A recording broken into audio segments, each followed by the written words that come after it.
Yo, Atlas speaking, and welcome to part 6 of What If I Was Reincarnated in the World of Pokemon as the Greatest Tactician. Let the tale begin.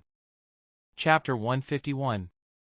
Alex saw Sheldon started to evolve and excitedly fetched the item he had prepared for Sheldon. He got the steel plate from an S-Talent Agron on the champion rank from his TRH device and gave it to Sheldon. Sheldon, who slowly ate the whole steel plate, glowed even more intensely and began to transform. Alex and his Pokemon were eagerly watching Sheldon's transformation. After a few moments, Sheldon stopped glowing, and Alex saw the tall Bastiodon standing in front of him. Pokemon, Bastiodon. LV, 35. Type, Rock/Steel. Abilities, Sturdy. Gender, Male. Potential, Deep Gold. Moves: Protect, Tackle, Taunt, Metal Sound, Takedown, Iron Defense, Swagger, Ancient Power, Block. Innate Talent, Rock Polish, E. Innate Talent, Sleep Talk, Innate Talent, Flamethrower, E. TM, Taunt, TM, Rock Slide, TM, Rest, TM, Earthquake, TM, Flash Cannon. Bastiodon is bigger than an average Bastiodon and looked very threatening with his 1.7 meters height. Alex noticed that Bastiodon could suddenly use the move Block after the evolution. This move works just like Crobat's Mean Look, so Alex already knows how this move will work in this world.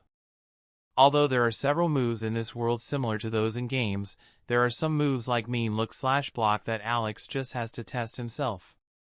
Bastiodon looked at Alex and the others and showed an excited smile when he said aloud joyfully, "Hey, look! I'm just as cool as the two big brothers Crobat and Scizor now." Alex, who had just begun to see Bastiodon as an adult, immediately grabbed the hair of his head. Gardevoir, Ditto, and Eevee had similar expressions when they heard this. Scizor and Crobat, who heard this, thought this sentence was childish too. But because they were being praised, they didn't show the same expression as the others. Combuskin showed a jealous look when she said aloud, "Brother Shy Bastiodon, you look so cool."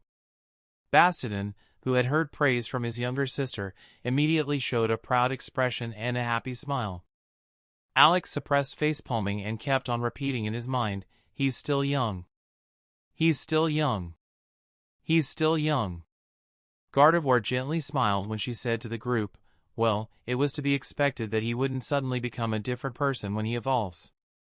Alex showed a thoughtful expression when he said, "It's not impossible. Some Pokemon evolution changes their sensitivity to emotions, such as Gyarados, who gets angry really easily in contrast to Magikarp. Although the character of the Pokemon cannot change, its sensitivity to emotions can change. But it depends on the Pokemon species at the end."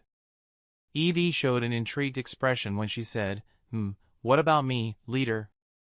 Do you know if my evolution changes something?" "Leader? I heard the Pokemon call the head of their group Leader," thought Alex with a smile when he heard this title. "I found a book about it, and it shouldn't be the case with you," spoke Alex. "Especially since your character fits your evolution perfectly," thought Alex without saying it out loud. Sheldon, who had finally evolved to Bastiodon, was now many times stronger than before. The total base stats from 350 to 495 is a huge difference.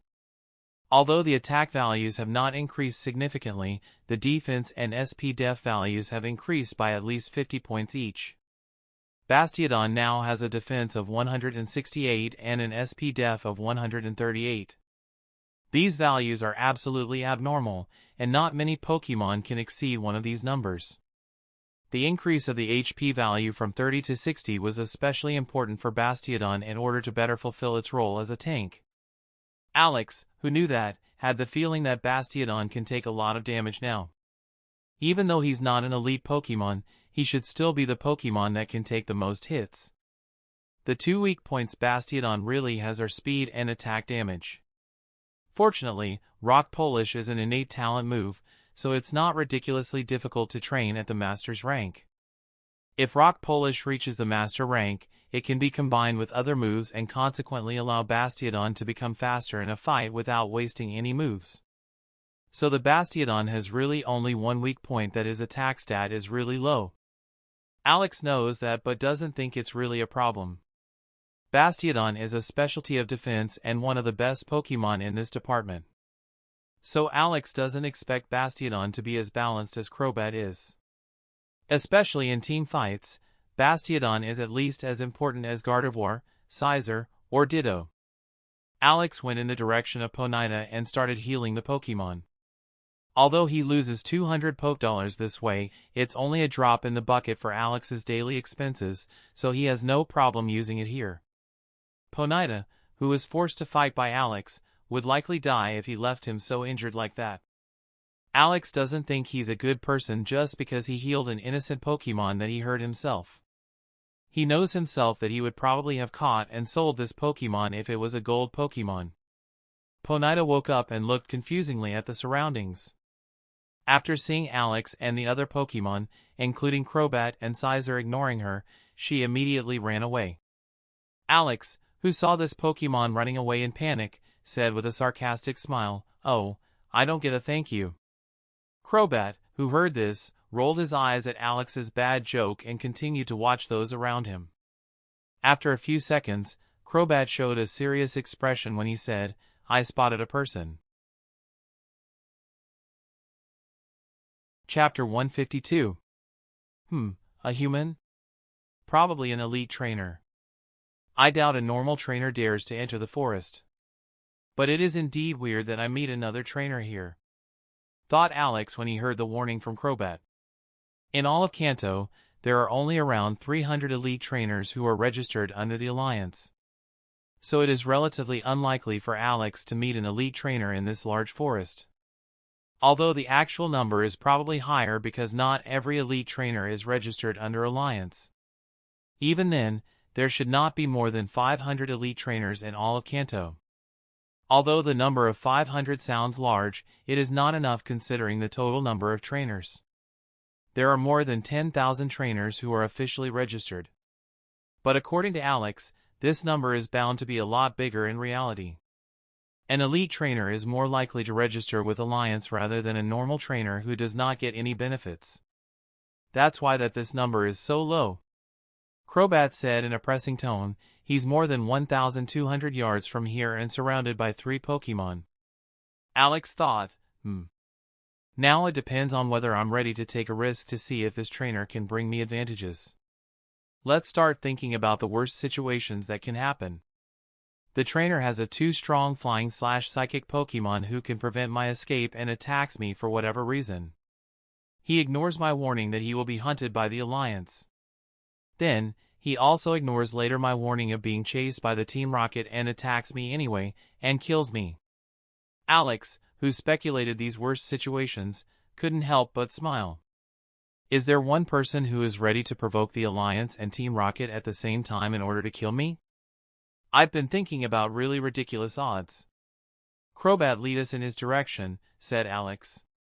Crobat nodded with his serious face as he led Alex and his other Pokemon in the direction of this trainer.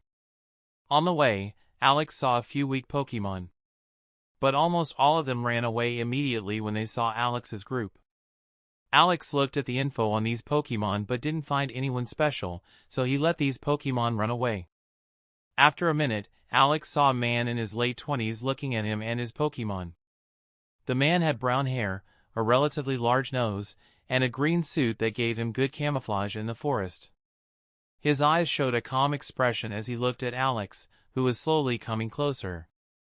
The calm look and the scar on his cheek made him look like a very experienced Pokemon trainer. The man had 4 Pokeballs on his Pokebelt. Usually, trainers only have their main Pokemon on a Pokebelt so that they can react quickly in any situation. Most elite trainers only have between 3 or 4 main Pokemon that they actively train and give valuable items. Only the very strong elite trainers or rich trainers can afford to train more Pokemon. The main reason is that it is usually better and more efficient to have 3 silver Pokemon than 6 bronze Pokemon. Although it is possible to buy 6 silver Pokemon, it is too costly for a trainer. Especially when you consider that you still have to spend money on food, TMs, items, and training equipment for each Pokemon. There are even elite trainers who only have 1 or 2 well-trained exceptionally strong Pokemon. Just like when playing a fighting game, using your most skillful combo is better than using random attacks. Together with the man, Alex saw 3 Pokemon who were watching him and his Pokemon carefully. Alex looked at the information of the 3 Pokemon. Pokemon, Pidgeot. LV, 46. Type, normal/flying. Abilities, keen eye. Gender, male. Potential, silver. Moves: Tackle, Sand Attack, Gust, Mirror Move, E, Quick Attack, Wing Attack, Roost, E, Whirlwind, Agility, E, Air Slash. Innate Talent, Fly, E. TM, Protect, TM, Facade, TM, Hyper Beam, TM, Toxic, TM, U-Turn, TM, Steel Wing, TM, Giga Impact, TM, Substitute. Pokemon, Scolipede. LV, 44. Type, Bug/Poison. Abilities, Speed Boost, Hidden Ability. Gender, female. Potential, Shallow Silver. Moves: Defense Curl, Rollout, Poison Sting, Screech, Pursuit, Protect, Poison Tail, Bug Bite, Venoshock, Takedown, Agility, E, Toxic, E. Innate Talent, Pin Missile, E. TM, Protect, TM, Swords Dance, E, TM, Rock Slide, TM, Poison Jab, TM, Facade, TM, Substitute, TM, Giga Impact, TM, Payback.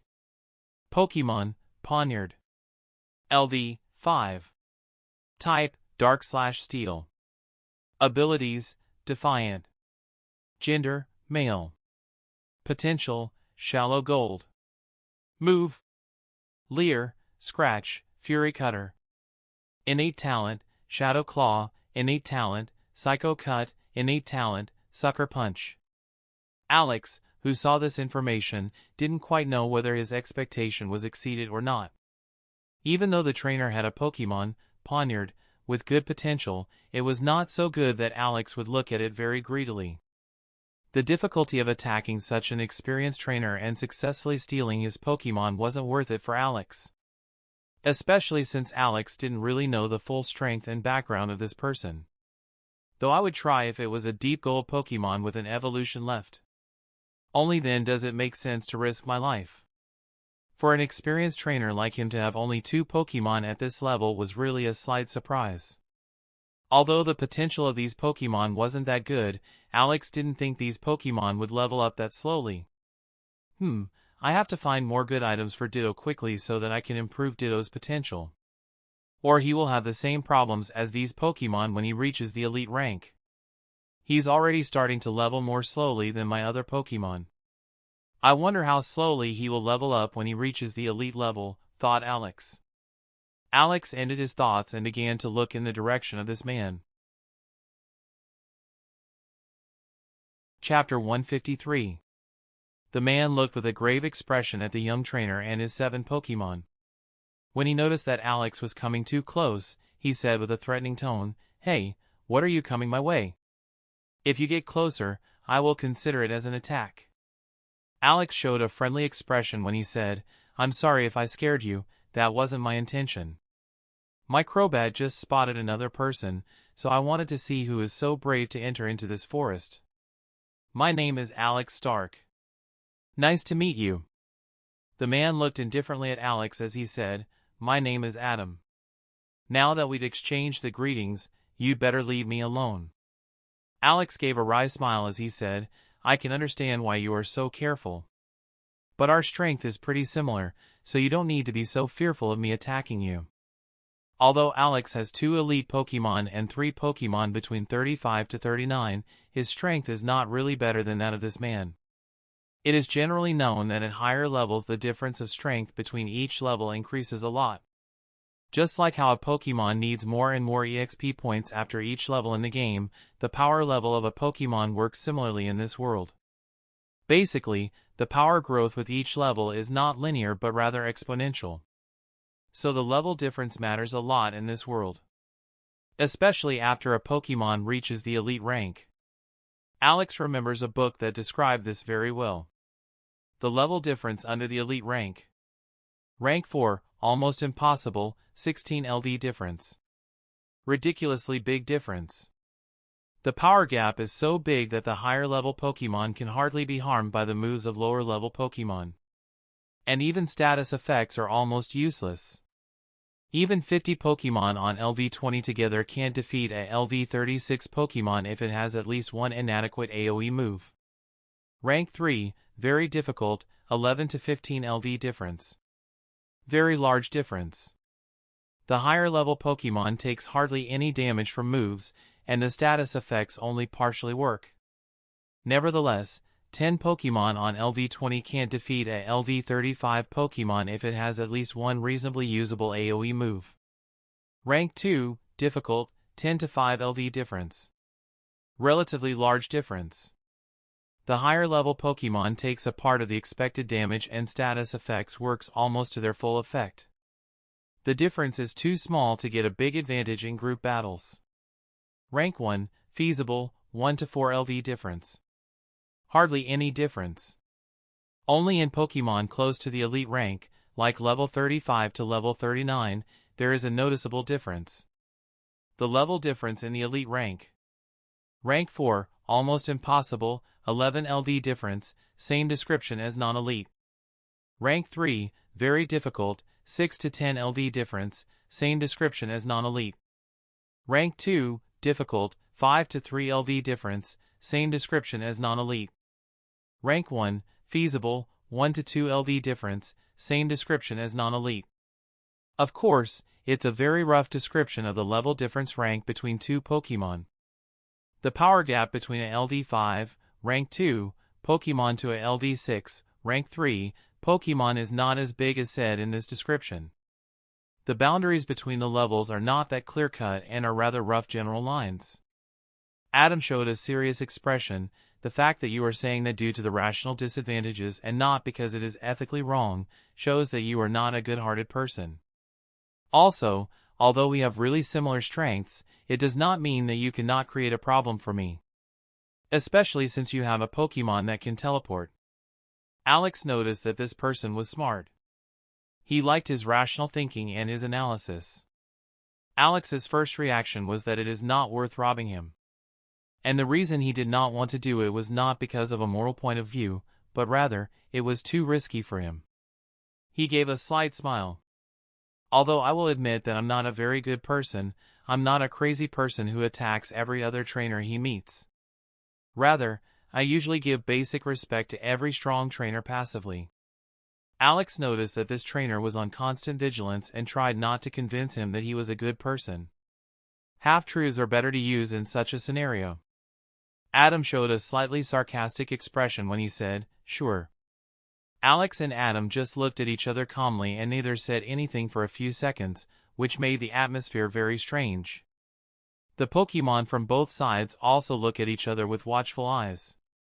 Only Combusken and Pawniard showed no watchful eyes but looked curiously at the Pokemon on the other side. Adam, who ended the silence first, said seriously, "So what do you want?"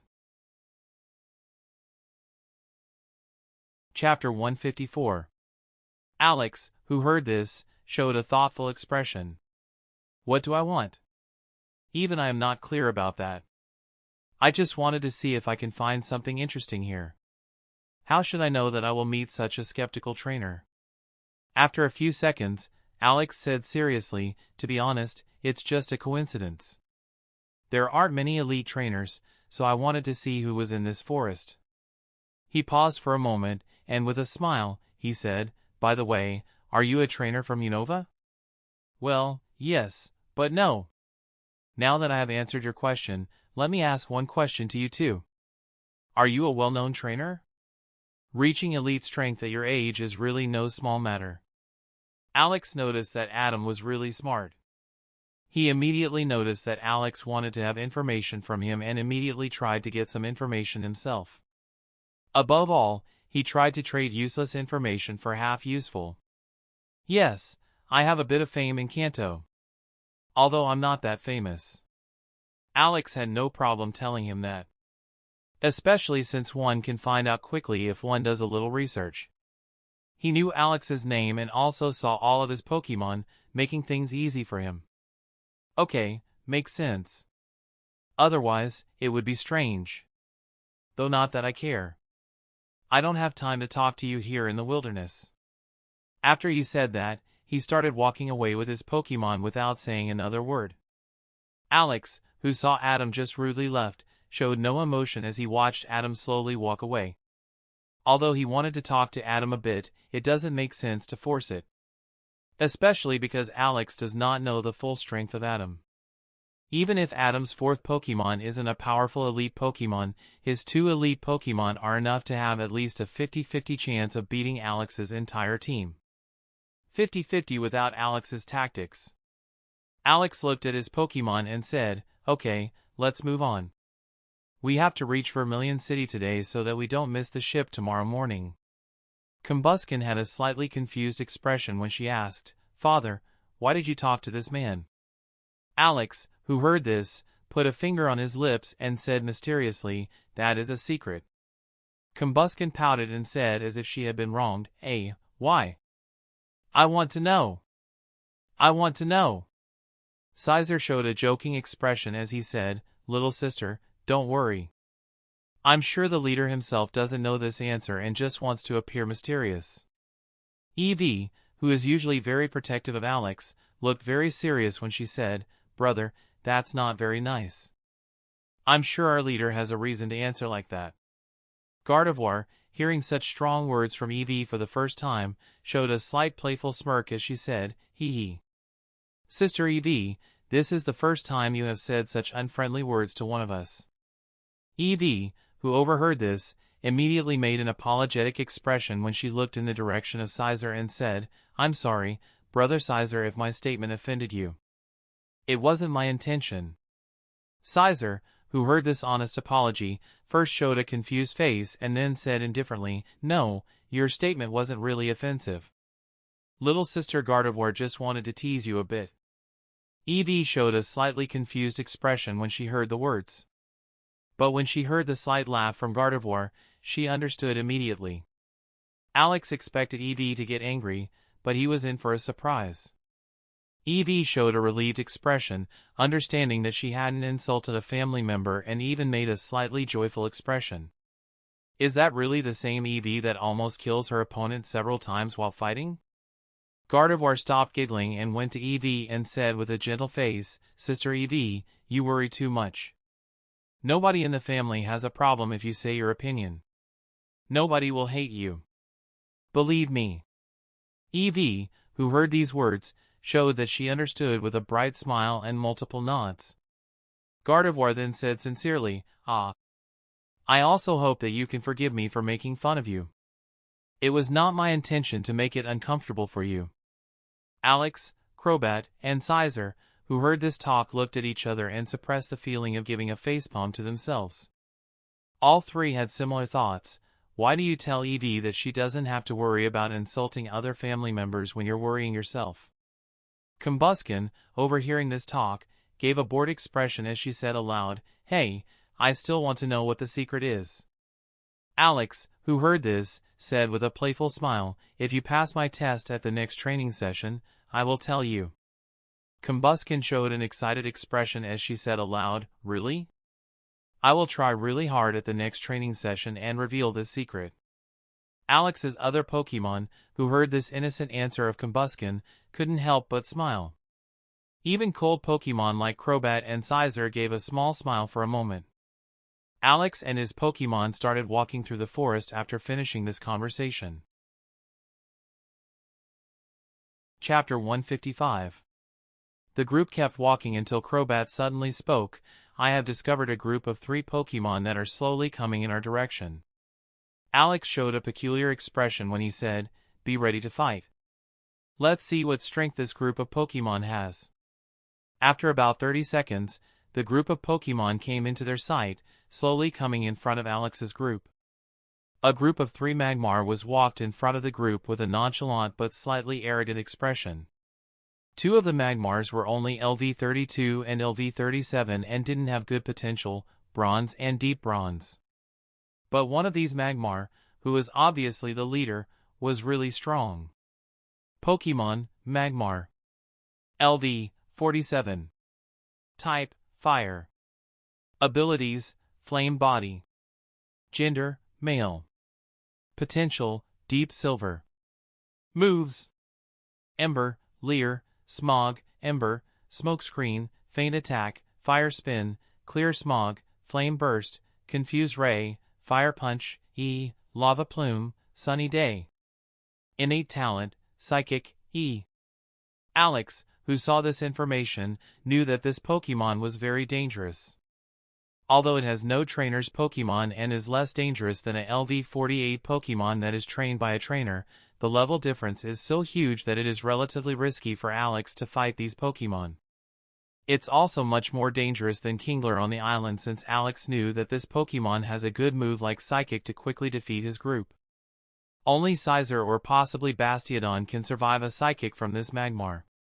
With the Psychic being almost inevitable, this Pokemon is an almost unstoppable monster against Alex's group. Magmar looked at Alex's Pokemon and thought about the possibility of attacking Alex's group. He observed mainly Crobat and Scizor, who are on the elite rank.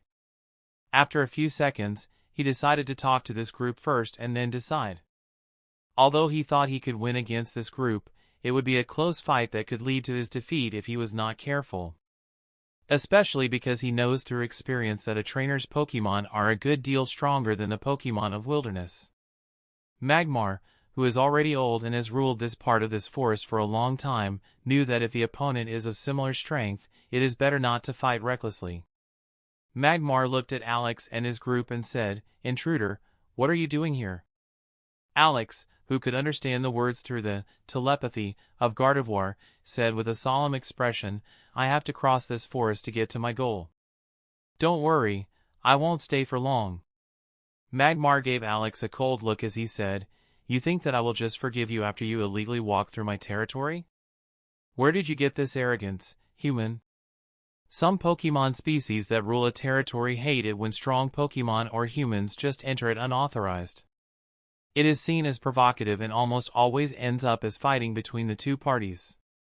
Although weak Pokemon often enters the territory, it is not really seen as provocation because these Pokemon are too weak to harm the leaders of the territories. They are like pebbles on the side of the road in their eyes."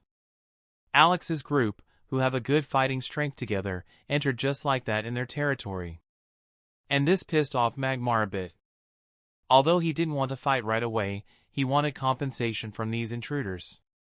Should I say he is quite smart, or is it more proper to say that he is more experienced?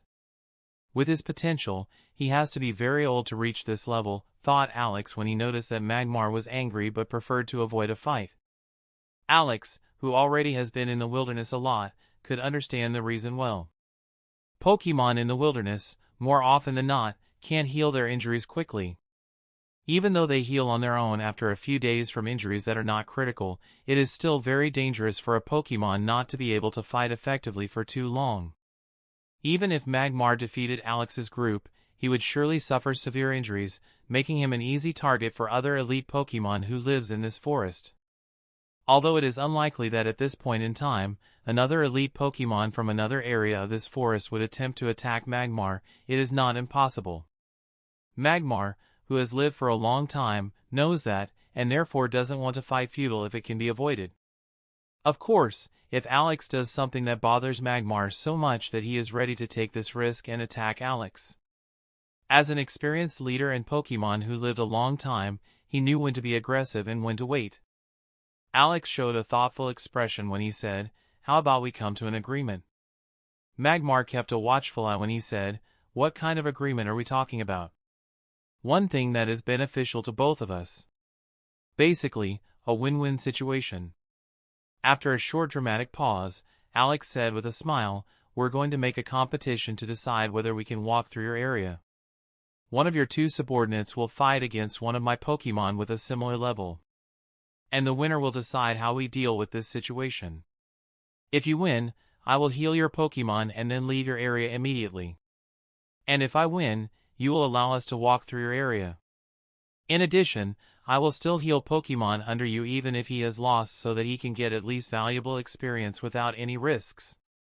Magmar, who knew that his subordinates probably couldn't win against Pokemon from a trainer at the same level, instantly understood that he would probably lose if he accepted this offer. But the thought that one of his subordinates can safely gain experience made him accept this unfair offer. Magmar thought for a few seconds and then said in a threatening tone, "Okay, but if my subordinates get permanent damage, and I'll turn you into ashes." Alex looking at Magmar's cold face and showed a calm expression as he said, "No problem as long as you stick to your words." Magmar just looked at Alex and said, "In contrast to you humans, Pokemon are a lot more honest and don't try to play any tricks." Alex, who knew that Magmar was right, stopped talking and calmly looked at which Magmar wanted to send as a fighter. Chapter 156. Magmar looked at one of his subordinates and gave him a signal with his eyes. That Magmar nodded and came forward. He stood up in front of Alex's group and took up a fighting stance. Pokemon, Magmar. LV, 32. Type, Fire. Abilities, Flame Body. Gender, Male. Potential, Deep Bronze. Moves: Ember, Leer, Smog, Ember, Smokescreen, Faint Attack, Fire Spin, Clear Smog, Flame Burst, Confuse Ray, Fire Punch. Alex only has one Pokemon that has a similar level as the opponent. Next, he looked towards EV, who is at LV 31. EV, this fight is yours. But this time, I am warning you not to harm the Pokemon unnecessarily if it is unconscious. We will have a real problem this time if you don't control yourself. EV, who heard this, had a serious expression when she said, "Don't worry, leader. I'll never do anything that can harm our family."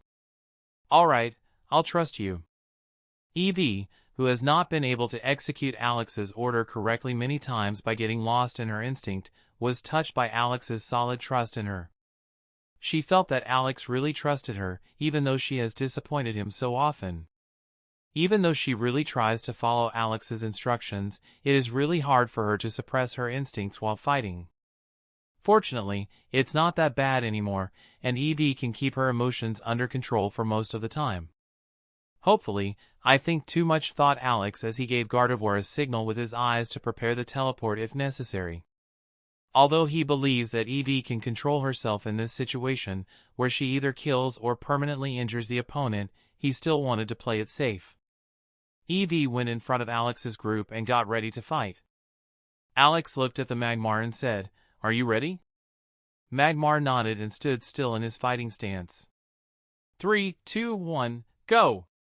Spoke Alex, giving the signal to start the fight. Magmar started preparing a move almost immediately. EV, use Toxic. Magmar finished first and used the move Lava Plume. Fire energy was built up and quickly extended in all directions. And everything within approximate 12 meters of this attack was hit. EV, who was only around 8 meters away, was hit and suffered good damage. Although EV would later become a tank for Alex's group, now, as an EV, she is not very good at taking the attack. Her average SP def and poor HP values are not optimal for this role. Together with her low attack stats and swiftness, she is not ideally suited for that kind of fighting in this form. EV endured the damage and used Toxic, which Magmar tried unsuccessfully to dodge. Magmar was hit by the Toxic, but he didn't seem to panic about it. Poison-type attacks from a Pokemon that is not at a much higher level or a Poison-type Pokemon is not that dangerous. Magmar seemed to be satisfied with the damage he dealt and started to prepare the same move again. EV, use Work Up and slowly start running away from Magmar. Magmar and EV started preparing each other's move almost simultaneously. Though EV was a little bit late. After a few seconds, EV successfully used Work Up while slowly running away from Magmar. Magmar also finished his move and used Lava Plume again. Like last time, it dealt damage in the hole surrounded by Magmar within around 12 meters. Unfortunately for him, EV had started running away from Magmar before this.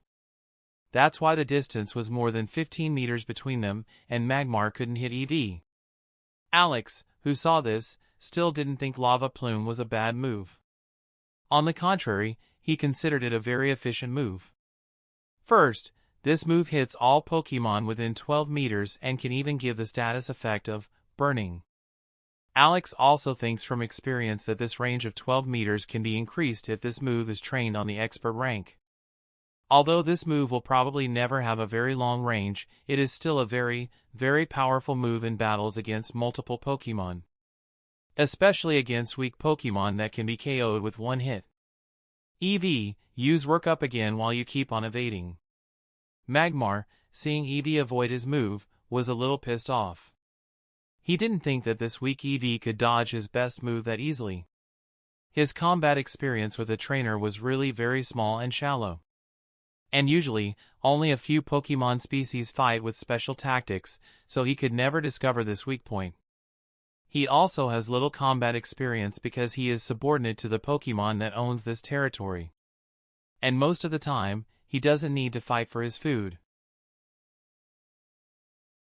Magmar looked at EV and quickly started running in front of her. He was many times faster than EV and could quickly reduce the distance to 1 meter. Then he immediately started preparing a move. EV finished first and started using Work Up again, as Alex told her. At the same time, she started running away from him. Alex, who saw this, couldn't help but feel sorry for Magmar, who doesn't have an expert rank move and is therefore bullied by EV. Magmar, who was finished a good bit later, used Smog on EV, who was more than 5 meters away. Smog is a move that is easier to evade than Toxic but can hit more Pokémon more easily. That's why there are still a few trainers in this world who prefer this move. Magmar began to spread a large cloud of poison quickly towards EV. Unfortunately, EV was too slow and not far enough away to dodge this move and was hit and poisoned by it. Crobat, in comparison, could avoid this relatively sluggish move just with his speed alone. But EV, who is not very fast, couldn't dodge. Alex, who saw this, didn't show an annoyed expression but a slightly happy expression. EV, use Facade. Now that EV has been poisoned and strengthened herself with Work Up, Alex is excited to see how much harm she can do to Magmar. Magmar, who took time to realize that he had hit EV, gave a grin and began to prepare for his next move. EV successfully prepared her move first, and her whole body started to light up with normal-type energy. Although EV can now use the move, she must first get within range of Magmar before using it. As a rule, this is also one of the disadvantages of close combat moves under the expert rank. That is, even after you have prepared the move, you cannot use it immediately and must first come into range. Although you can move again with the move after preparing it, it is very uncomfortable. Magmar, who was back in range of Lava Plume, used this move again and met EV, who was running in the pure direction. EV, hit by the move, got the burned status effect along with her previous poisoned status effect. When he saw that EV now had 2 status effects, he was surprised to see how the normal type energy of EV's body light up and began to increase. Why can the move Facade be activated more than once? If that is really the case, this move is even better than I thought, especially in some particular situations. Though it depends on how much improvement will 2 statuses create. I will test it more closely later, thought Alex when he saw the effect of the Facade. EV looked very hurt, and Alex would estimate that she had no more than 40% HP left. But even with these injuries, she began to run in the direction of Magmar and used Facade. EV's whole body was surrounded by normal-type energy when she slammed Magmar with her body. Magmar tried to evade but was hit in the head due to him trying to dodge. A critical hit! Magmar showed a very painful expression after being hit and was thrown more than 15 meters away, as his body flew across the ground. EV's tiny body that could fling Magmar so far away showed how much power this move had. Magmar's slightly deformed head began to bleed as he lay unconscious on the floor with stars in his eyes. Alex saw how EV had defeated Magmar with only 1 hit and saw how Magmar was injured even more and couldn't help but think, I will definitely test this move. Chapter 157. Magmar silently looked at his subordinate state, and only after a few seconds, he spoke. Okay, heal my subordinate, and you can go. Alex, who heard this, looked at Gardevoir and walked towards Magmar. Eevee, who had a few injuries, used rest, and didn't wait for Alex to heal her. Alex had told her several times that it would be better if she used this healing move to heal. This way, she won't need to explicitly train it. Alex saw that the Magmar leader kept his word and did not attack him, so he began to heal Magmar. Magmar's subordinate woke up after a few minutes and looked at the surroundings in a bewildered manner. The Magmar leader said, "We're leaving," and started walking away as his two subordinates followed him nimbly. Alex waited until Eevee woke up and started walking with his group through the forest. After several hours of walking, Alex and his Pokémon were near the forest's end close to Vermilion City. On the way, they met a couple of Pokémon, but almost none of these Pokémon had a potential worth catching for Alex. He was only able to capture 2 silver Pokémon that tried to attack him.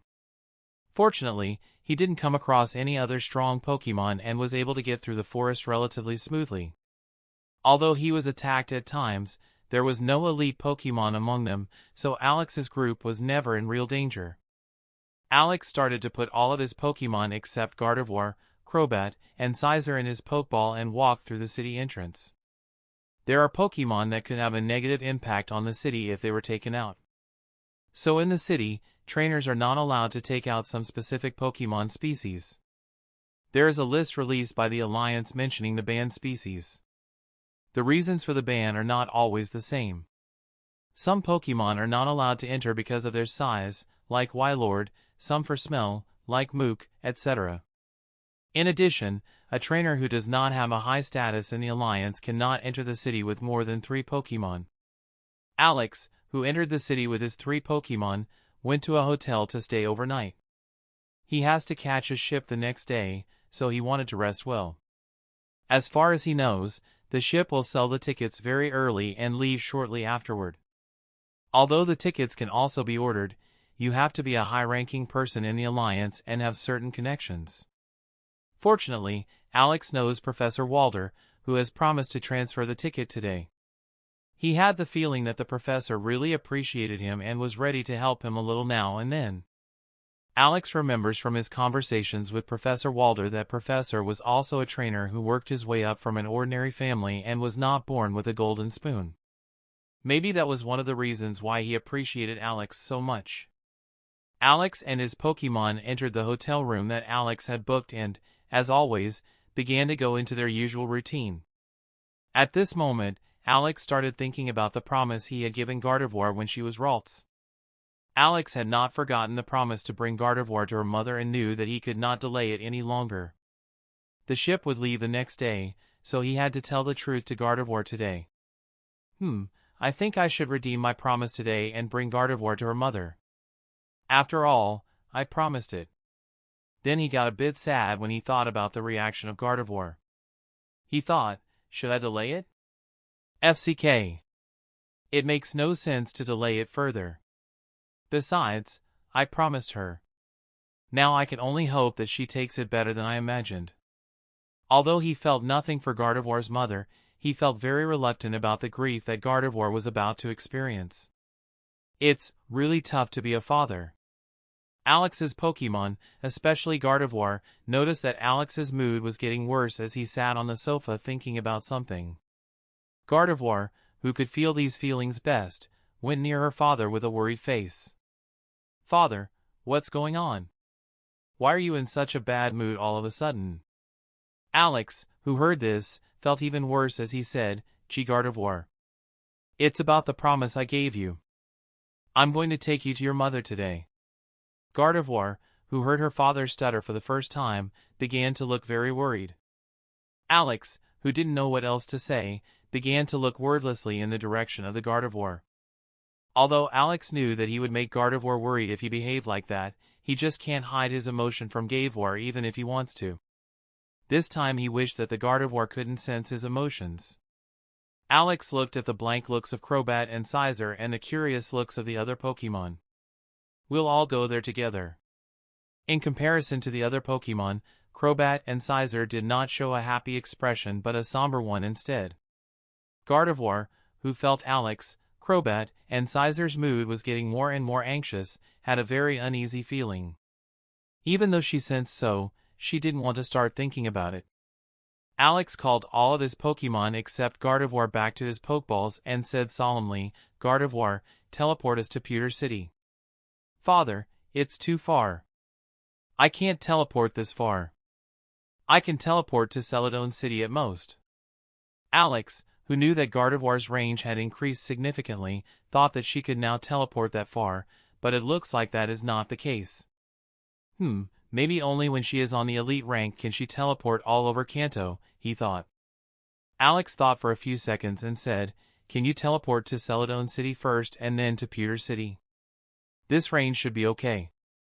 Gardevoir nodded and said, "Yes, that is possible.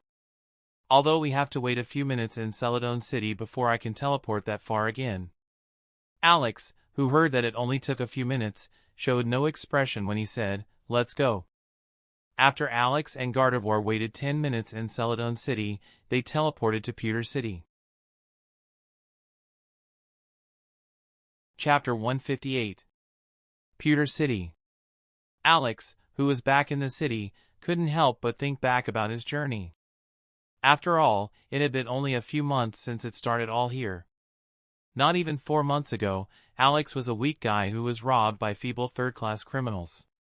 However, now he is an elite trainer with a high position in Team Rocket and has built his connections in the Alliance. Alex looked at the city for a few seconds before saying, "Gardevoir, follow me." Gardevoir nodded nervously and started following Alex. After several minutes, Alex and Gardevoir were in front of an entrance to the Viridian Forest. Although Alex couldn't remember exactly where the grave is, he remembered the section of the forest. So it would be relatively easy to find. He also planned to see if that gold victory bell was still in the same section or somewhere else. Although it had been several months, it was not impossible that Victory Bell had stayed in this section if it finds enough food there regularly. Alex got his other Pokemon out of their Pokeballs and started walking through the forest with the help of the card he still had from that time. He wanted to go first to the area where he found the Victory Bell and only then to Gardevoir's mother's grave. Alex had a feeling that after this visit, he wouldn't feel like doing anything else today. Alex's group, which is ridiculously strong for this forest, was not attacked by one Pokemon. Only a few aggressive or a group of arrogant Pokemon would attack Alex's group. But when they saw that Alex's group is so much stronger than they are and they are outnumbered too, they ran away without thinking twice. After 1.5 hours, Alex came to the section where he found the gold Victory Bell. But so far, he couldn't find anything that shows that it was nearby or hunting. I'll look around for a few hours, and if I still can't find anything, I'll give up. Crobat, who heard this, had a confused expression when he said, "Are you sure you want to do this? Sounds like a waste of time to me." Alex showed an ironic expression when he said, "Oh, really good that I have such a powerful Pokemon that can look into the future. Why don't you start the fortune-telling business?" Crobat, who heard it, showed an annoyed expression when he said, "Just because I said my opinion, you don't have to answer so sarcastically. That is really unnecessary." Alex noticed that he was in a really bad mood today and that he was really a bit sensitive today, but couldn't do anything about it. He also had the feeling that Crobat was a bit more unfriendly than usual. "Let's go." Alex and his other Pokemon started to go through the section. But they didn't catch anything in the 3 hours, and only more bronze Pokemon appeared that Alex didn't want to capture. Okay, that was really a waste of time. Crobat snorted after glancing at Alex and said nothing more. Although he was right this time, he knew that a gold Pokemon was really worth it to search through this section again, even if the chances to find it is very unlikely. Even with the probability of only 10%, if there is a chance to get several million Pokedollars for only 3 hours of work, why not just do it? Even for Alex, who has a high income, this is a large amount of money to obtain. Alex knew that he couldn't drag this thing out any longer, so he and his Pokemon went to the section of Gardevoir's grave. Gardevoir, who noticed that Alex, Crobat, and Scizor's emotions got worse and worse, couldn't help but get very nervous. She had a very uneasy feeling. She started fidgeting her fingers. After 10 minutes, Alex came in front of a flat grassy area, where there was one beautiful stone. On this stone, there were words "A good mother rests here," written. Gardevoir, who saw this grave, knew immediately to whom this grave belongs. She immediately fell to her knees and started crying like a little girl. She looked at Alex with a hopeful look. This look was "Please tell me it isn't what I think it is," and seemed almost desperate to Alex. Alex, who already had teary eyes, couldn't stop tears coming out as he shook his head with a melancholy expression. That was the first time he cried in this world, and he hopes it will be the last time. Gardevoir, who saw the sad face of Alex, started to cry even more and felt as her heart was gonna break. Alex and his Pokemon all got very sad seeing her cry. They all immediately went around Gardevoir to hug and comfort her as best as they can. After several minutes, Gardevoir stopped crying and just looked towards the grave with a heavy expression. Alex, who saw this, couldn't help but ask, "Daughter, are you okay?" Gardevoir didn't look at Alex and said sadly, "Father, isn't this weird? Even though I've never met my mother, I feel these painful emotions when I see her tombstone."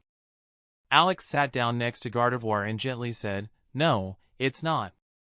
Although it will probably make you even more down, I think I should tell you the story about your mother. Do you want to hear it?" Gardevoir, who heard that, nodded and said nothing. Alex, who half hoped that she didn't ask, slowly said, Okay. I'll tell you." Chapter 159. One day, your father, Scizor, Scyther, and Crobat, Golbat, were walking through this forest when we suddenly came across a group of Pokemon surrounding a single Pokemon. This group included 8 Pinsir, and the one being surrounded was your mother. Your mother was many times stronger than the group of Pinsir and normally would have defeated them with ease. But your mother, who was weakened by your birth, was not in a fighting condition and could not fight like always after the surprise attack she received. Gardevoir, who heard this, became a lot sadder and began to sob. She felt like her mother only died because she was born.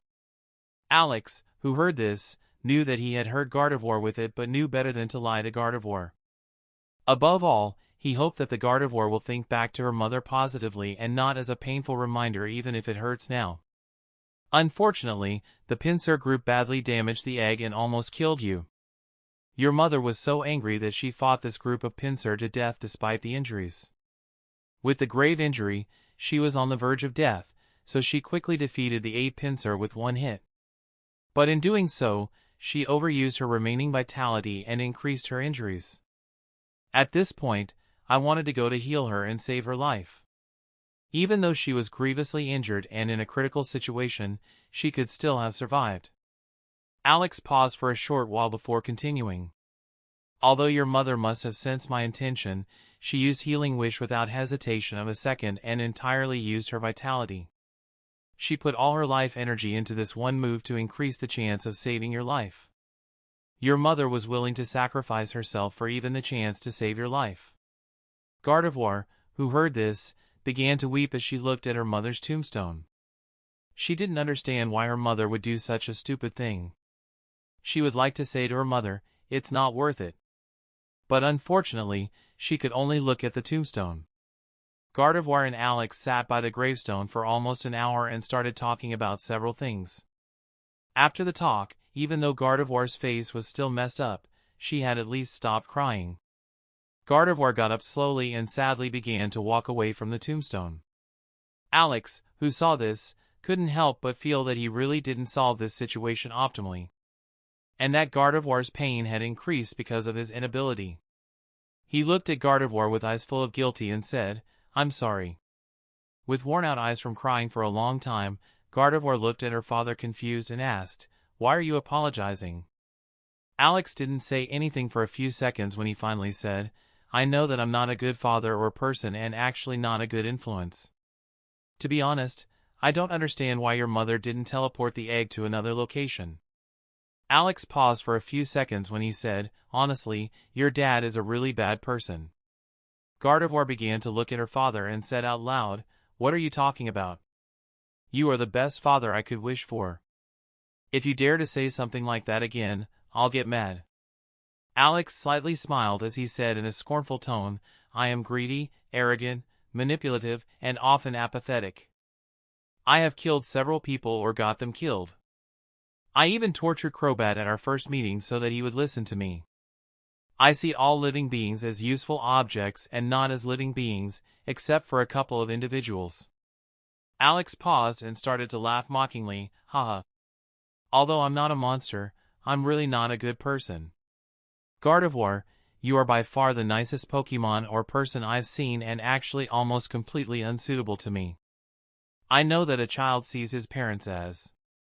Before Alex could say anything further, Gardevoir suddenly shouted. I know! I know! So stop talking about it. Gardevoir looked at Alex with anger and began to speak too loudly, why do you have to say that? I'm already ignoring what you're doing and not asking anything about it. You are my father. And even if you are a monster, which you are not. If you think that you can get rid of me with such words, then you can forget it. I am your daughter, no matter what you say.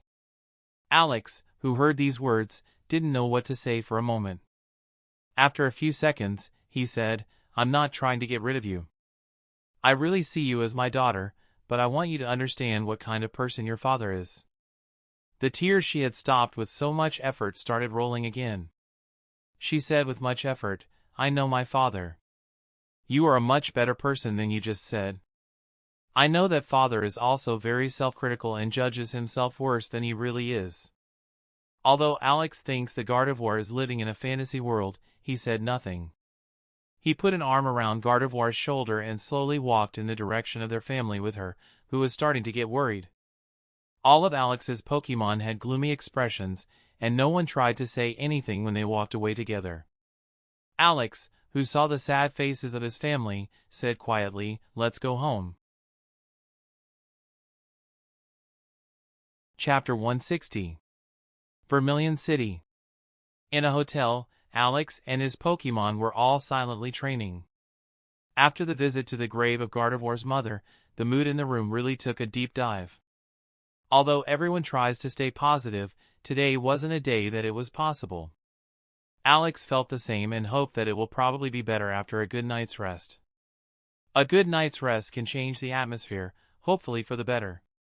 After several hours, Alex and his Pokemon went to sleep unusually early. And the quiet night passed without any further anomaly. Alex, who was woken up early by his alarm clock, looked around the hotel room.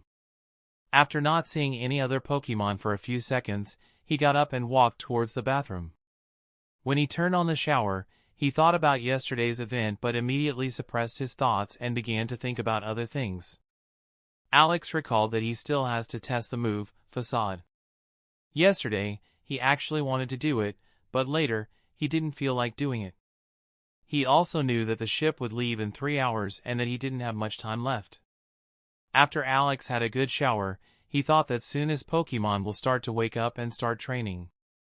Alex went into the kitchen and started preparing breakfast for him and his Pokemon.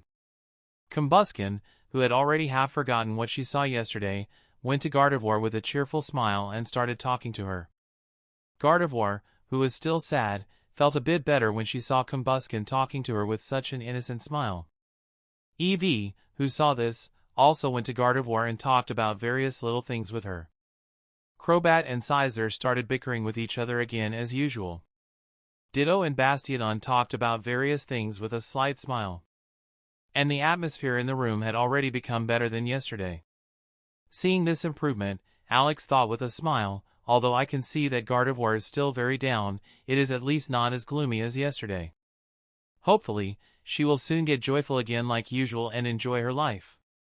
After 30 minutes, Alex finished preparing breakfast and distributed it among the Pokemon. Although the mood at breakfast wasn't bad, it was a bit reserved than usual and a bit weird. After breakfast, Alex and company went to the training room of the hotel, which he had rented for 2 hours. He even rented a measuring machine. This machine can measure the power of physical moves and display it in a number. With this machine, you can gauge the strength of the move efficiently. Alex did not try to save money and borrowed the best and most stable measuring machine that the hotel owns. Although this machine can no longer withstand the damage after a certain limit, Pokemon under the champion rank are not a problem as long as the attack is physical. Alex, who wanted to test the strength of the move, Facade, thought that the money for this machine was worth it if he can accurately analyze Facade. Okay. EV, use Facade normally first. Evie nodded and started preparing Facade. After a few seconds, she started running towards the machine while using Facade. 220 was displayed on the screen after Evie hit the machine. Crobat, use Toxic on Evie. Evie showed a calm expression when he heard this and got poisoned by Crobat without showing any change on her face. The poison from an elite poison-type Pokemon is no joke and very harmful to Pokemon below the elite rank. But Evie endured it with no problem. Okay. Evie, use Facade again. After a few seconds, Evie started using the move Facade again. 345 was displayed on the screen after Evie hit the machine. Alex, who saw that the strength was not doubled, was not surprised. He already thought the Facade would only be good on the expert rank like all other moves. He was even surprised that the number had increased so much. Can it be that the amplification also depends on the strength of the status effect? Let's test it just to be on the safe side. EV, use Rest. After EV woke up, the test continued. EV hit the machine again after she was poisoned by Scizor.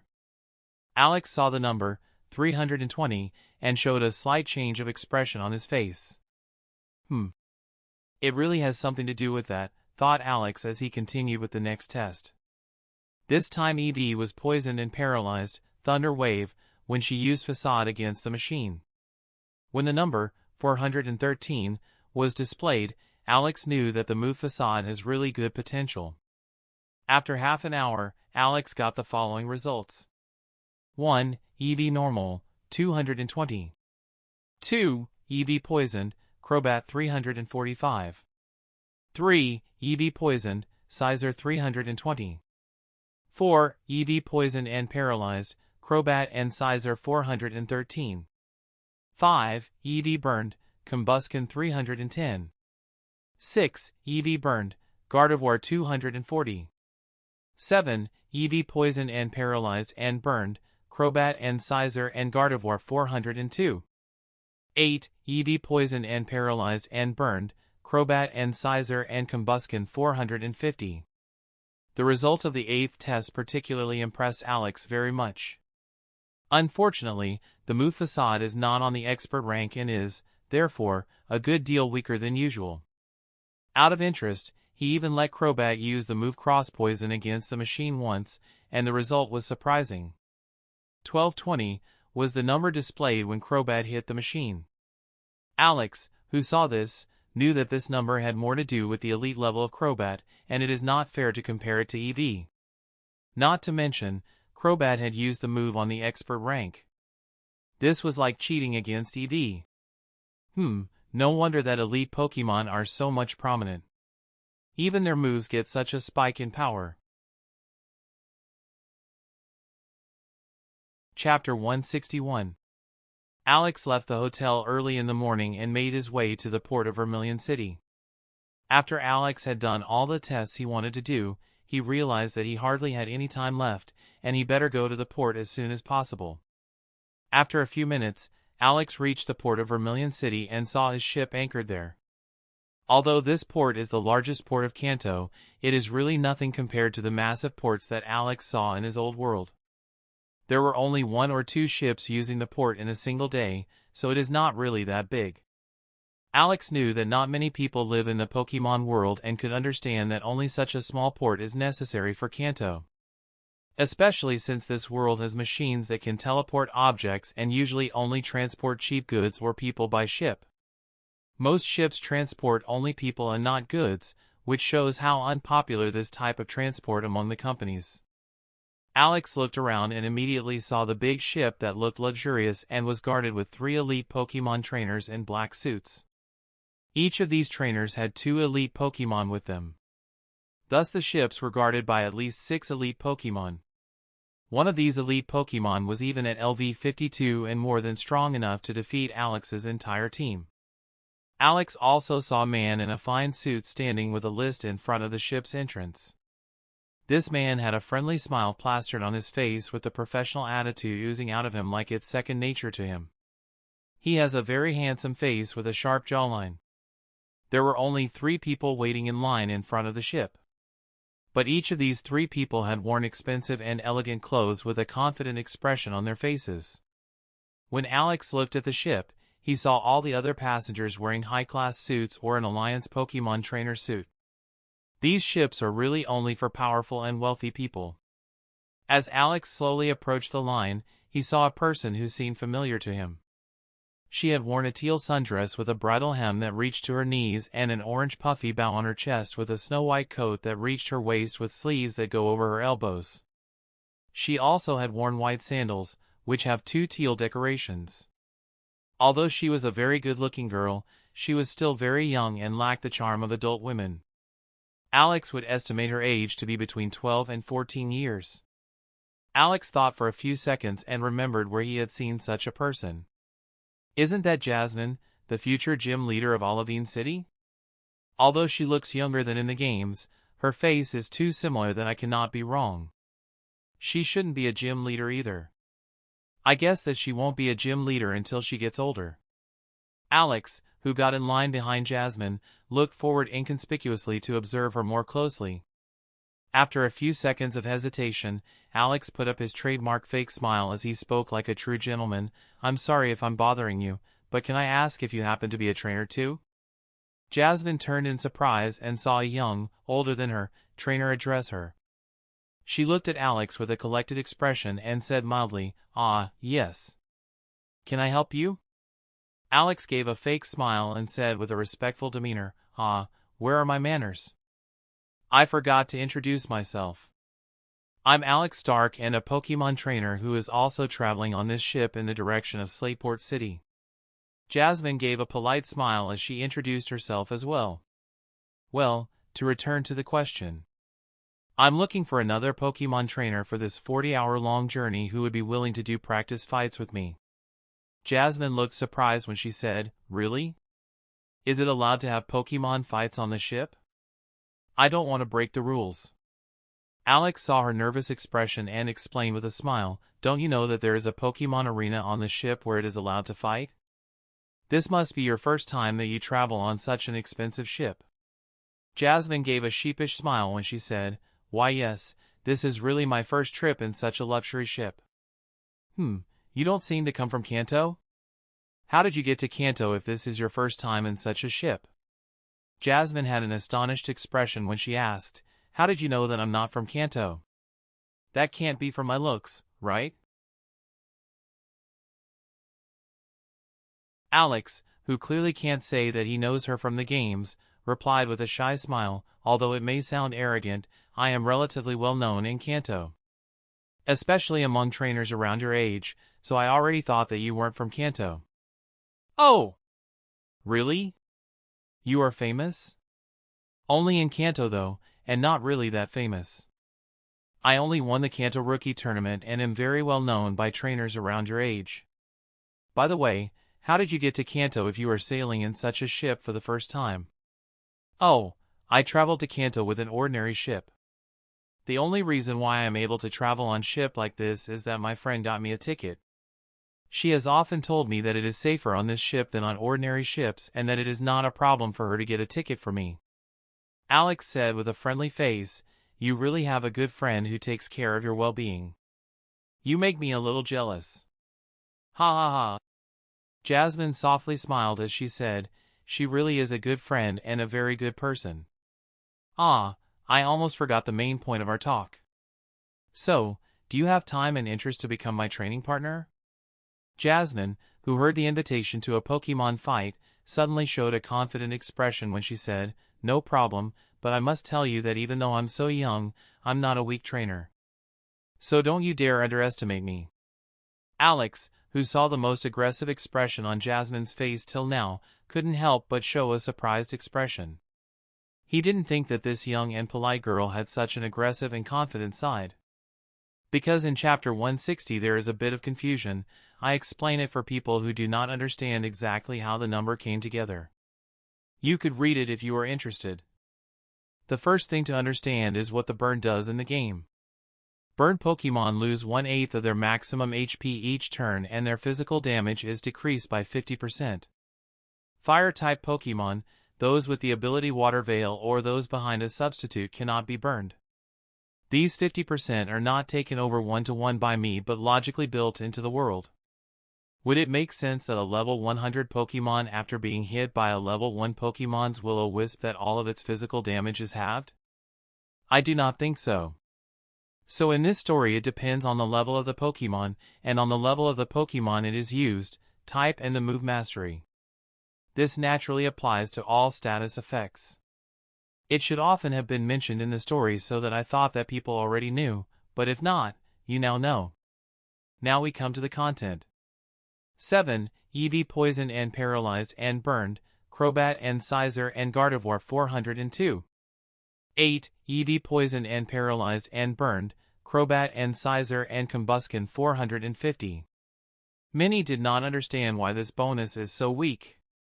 To understand it better, we would have to look at these two results again.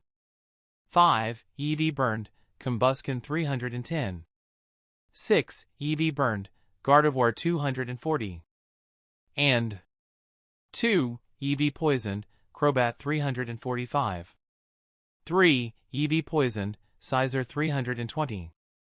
As we can see on 2 and 3, EV does more damage with Fazade because the poison comes from a poison-type Pokemon. But with 5 and 6 it's exactly the other way around. Why is that the case? Gardevoir has a much higher level than EV, so her burned is much stronger than Combusken's burned. Although the facade bonus is now stronger because the effect is so strong, the effect of Gardevoir burned is unfortunately too strong. Even the stronger facade cannot make up for the effect of Gardevoir burned, so that the damage suffers greatly. I can explain results in more detail but don't want to bore you. But every number is well thought out so that you can try to find out the reasons even if it shouldn't be that difficult. And yes, I love to put so many thoughts into it. Chapter 162. Alex, who heard this, snarked internally, "Huh? Underestimating a future gym leader? I'm not that crazy." He gave a sincere smile when he said, "That's great. I'm quite fortunate to meet a strong trainer of my age group." Jasmine, who saw Alex believing in her statement and did not make fun of her, showed a genuine smile as she said, "Yes, I'm also happy to be able to fight the Kanto rookie champion." When Alex wanted to continue talking, Jasmine's turn to register came up and pointed his finger to the front where the man in a fine suit stood, waiting for Jasmine to come forward. He didn't say anything and maintained a friendly and professional smile, and looked at Jasmine patiently. Jasmine politely thanked Alex and elegantly went to the man for registration. Alex, who saw this confident but elegant kind of Jasmine, could understand very well why she can become a gym leader and famous Pokemon coordinator in the future. After not even a minute, Jasmine was done with the registration process and walked on the ship. After Jasmine reached the deck, she waited for Alex to arrive. Alex walked in front of the man and politely went along with the registration process. He had to give his ID card and ship ticket before he can get to the ship. They will also check the ID card's information with their database. After Alex had confirmed his data, he also got on the deck. The cruise was humongous and had a lot of luxuries to enjoy on the trip. It had a Pokemon arena, casino, bar, bonito pool, shop, library, salon, grooming place for Pokemon, massage parlor, writing room, places to play some outdoor and indoor games, and even a small theater. Although the ship was very big, there were only around 200 passengers, which ensures that it will never be overcrowded and is only for the upper class. This ship was really made only for the rich and powerful. Alex, who looked around the ship together with Jasmine, could not do help but admire it. It's really a very comfortable way to travel. Jasmine and Alex separated to go to their own room after deciding to meet later at the Pokemon Arena at the agreed time. The room of Alex, where he was going to stay for the trip, was big and had everything he could want. It had a large comfortable bed, furniture set in with the exquisite design, expensive paintings, a nice ocean view, balcony, lots of space, and lots of luxury objects, PC, TV, chair with massage function, etc., which can waste a lot of time. This room will give you satisfaction for the money you have spent, or would have spent if you hadn't gotten it for free. Alex immediately started letting out all of his Pokemon in this big room and starting light training. Although you can't really train much in this room, you can still do light training. Compared to the hotel that was built for Pokemon trainers, this one instead has the purpose of entertainment in mind. Although it bothered Alex a bit, he could not do any real training with his Pokemon for 1.5 days. Fortunately, there is a Pokemon arena where you can fight, or Alex would feel like he's wasting time on the ship. Caesar, the training addict of Alex's group, felt a bit uncomfortable on the ship. But he took it a bit better than Alex. He just felt bored and not really annoyed like Alex. By comparison, all the other Pokemon felt good to be able to take a break from training again. Although Alex gives his Pokemon free time of 1 or 2 days every month, it is too little for them. If Alex didn't provide his Pokemon enough time every day to pursue their hobby, all of his Pokemon would start to complain. Alex knew that too and was already trying to have the optimal balance of training and rest. Although he knew that physically he could train his Pokemon for much longer, it is not optimal for their mind. He had read in a book that when Pokemon trains unmotivated, the effect of training drops, just like humans. That's why he does not try to overwork his Pokemon. In addition, he always looks for new ways to make his training interesting. That was also a reason why he sometimes holds the Alex tournament to honor the training result. After 1 hour, it was time to meet Jasmine, so Alex left his room and leisurely stepped towards the Pokemon Arena. Alex reached the Pokemon Arena quickly without getting lost since he had remembered the way to the arena when he first looked around. There was a total of 3 large fields for fighting, of which 2 fields were already occupied. The 2 1D/S1 Pokemon that Alex saw fighting were all over LV 40, and 2 Pokemon were even above LV 50. Although neither had that great talent, the 2 LV 50 Pokemon were shallow gold Pokemon. The other 2 Pokemon were only silver and deep silver, so Alex ignored them. Alex was sure that it would be extremely difficult for these shallow gold Pokemon to reach a higher level because their potential will slow them down a lot. Because the Pokemon are already old and no longer have an evolution left, it is extremely tough to improve the potential with items, which makes it difficult for these trainers to become more powerful. After Alex looked at the Pokemon's info, he went to Jasmine, who was already waiting on the edge of the free area. "Sorry, I'm late. I hope you didn't have to wait for long." Jasmine gave a polite smile when she said, "You don't need to apologize. You are here 3 minutes before the agreed time." Alex and Jasmine did a bit of small talk, and they started to talk about how to fight each other. After both have agreed that it is only a practice fight and not about victory, they found a good way. Both will tell each other the Pokemon they own with their level, and then they will try to find good match pairs to find high-quality battles. Both agreed that it makes more sense to hold practice fights than to have Pokemon with different strengths fight each other. A battle with a large level difference is not useful to any party. Alex gave his list of Pokemon species and levels to Jasmine, and Jasmine did the same. Crobat, 40, Caesar, 40, etc. List of Jasmine's Pokemon. Magnemite, 30. Magneton, 30. Skarmory, 34. Steelix, 42. Chapter 163. Jasmine, who saw Alex's list of Pokemon, showed a slightly bewildered expression when she saw the levels of Alex's Pokemon. In the last few years, Kanto is the region with the strongest Elite Four, even though it doesn't have a champion right now. And Jasmine was surprised that Alex was so weak as a Kanto rookie champion. Even though he has 2 elite Pokemon, both are only level 40, which was really disappointing. Alex, who saw Jasmine's surprised expression with a slight disappointment, immediately understood what she was thinking and said with a smirk, "Disappointed that I am so weak?" Jasmine apologetically smiled when she said, "No, I'm sorry. I was just surprised that you could win the Kanto Rookie Tournament with that level." Alex, who heard this, chuckled a little and said, "I'm much stronger now than I took part in the tournament. In the Kanto Rookie Tournament, I defeated 2 trainers with elite Pokemon without having one myself. To be honest, I am now many times stronger than before." Although Alex usually wouldn't disclose the information before a fight, it didn't matter during a practice fight since winning is not the goal this time. Jasmine was stunned this time when she heard this and started to ask how it happened. Alex slowly told everything that happened at the tournament and how he won. Jasmine had to reassess the strength of Alex after hearing this story. She suddenly felt that Alex is a very competent and powerful rookie champion. Haha, Kanto is really to be envied. I wish that our region also had such strong trainers. Especially the situation of Elite Four is really a sad affair. Johto, who hasn't had Bruno and Koga as an Elite Four yet, has actually weak Elite Four members. In addition, the Elite Four member Will is only 18 years old and not nearly as strong as many Elite Four members of other regions. Together with that, they do not have Lance as a champion yet, so their region is weak compared to others right now. They only have 2 week-old Elite Four trainers who have Pokemon that are too old to exhibit their peak strength.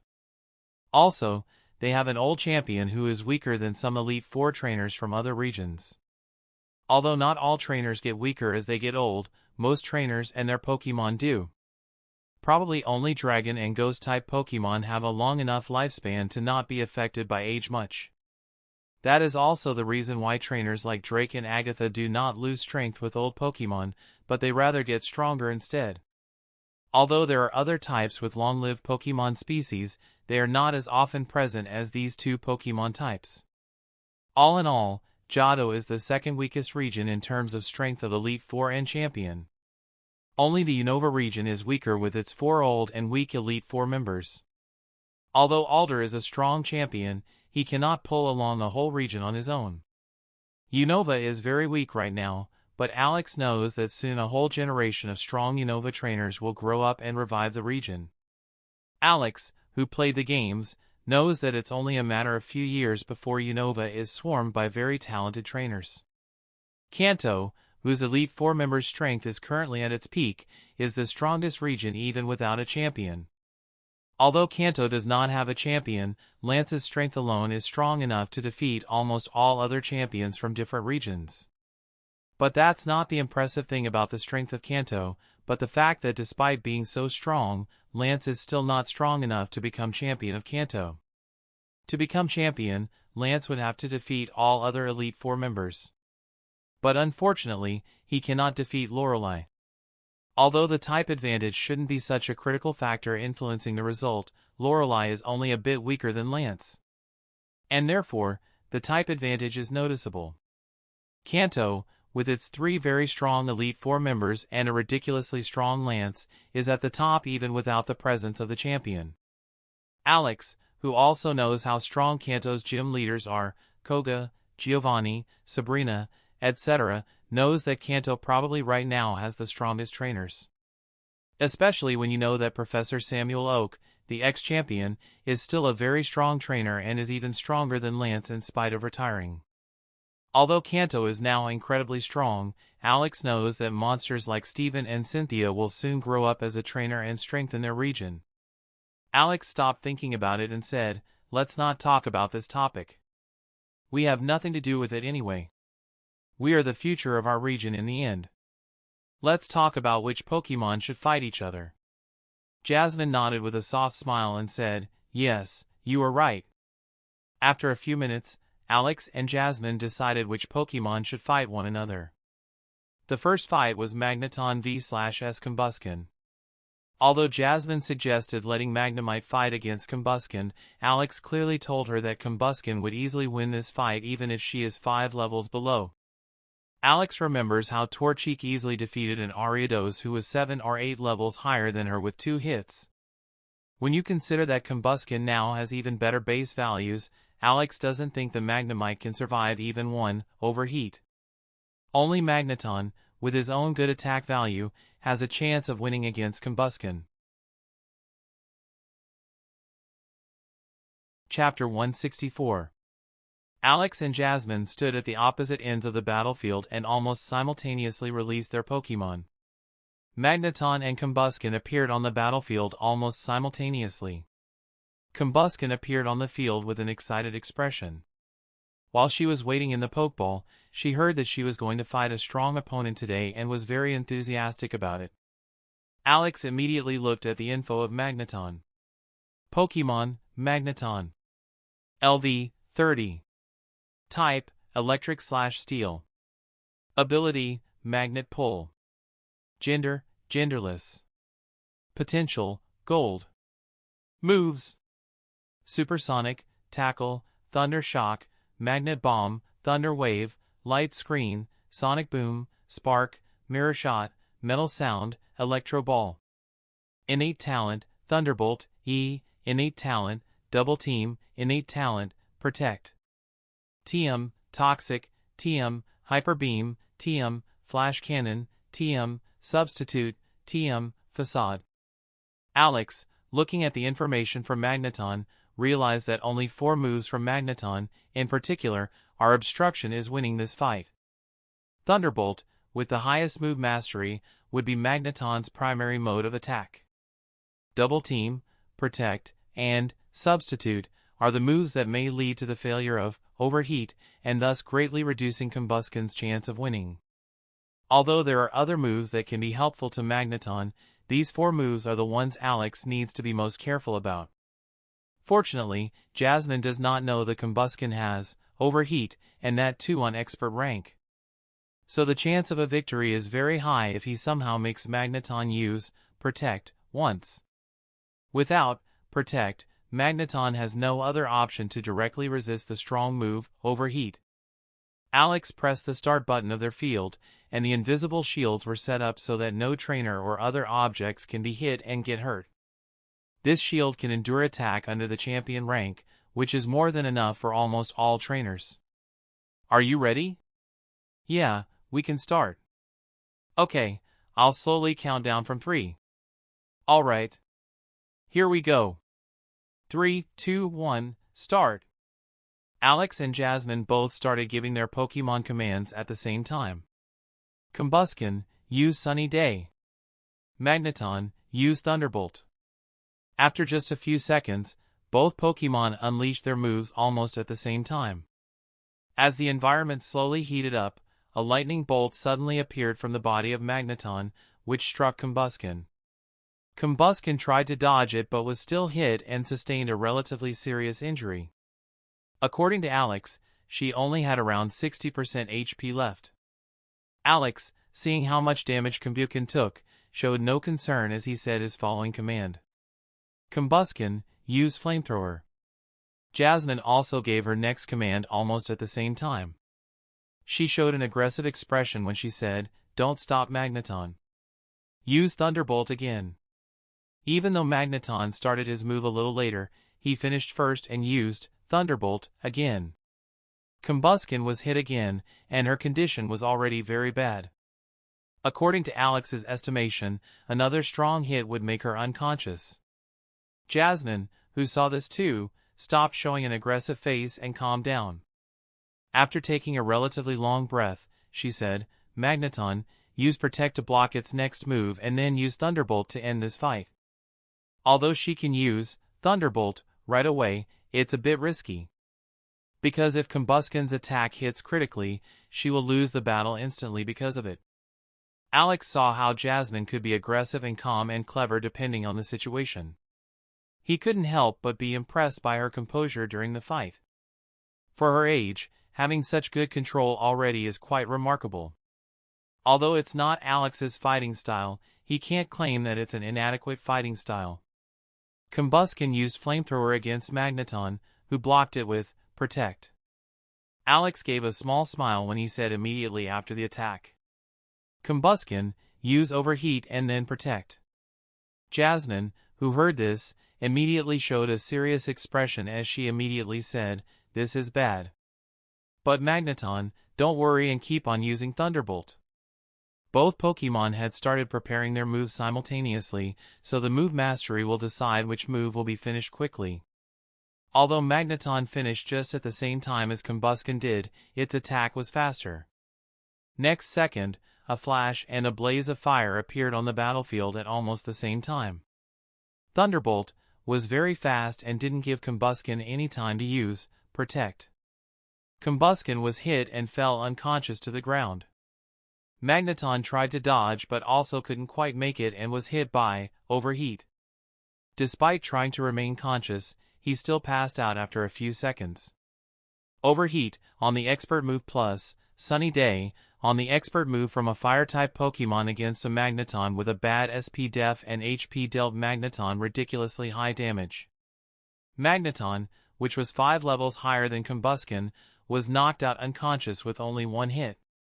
Alex, who saw how he made a small mistake, was relatively dissatisfied with the draw.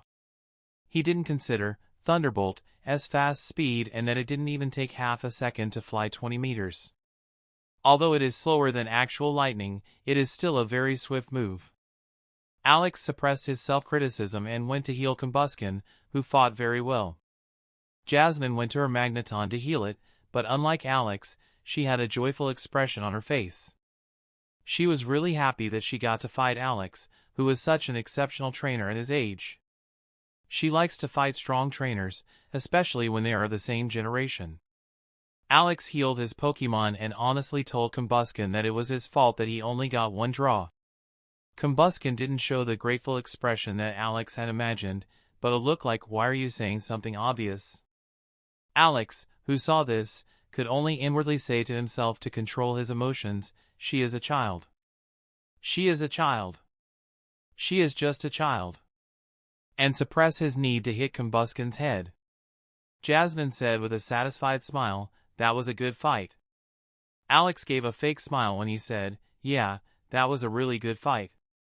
With this, both of them have gained great experience. Yep. Are you ready for the next fight?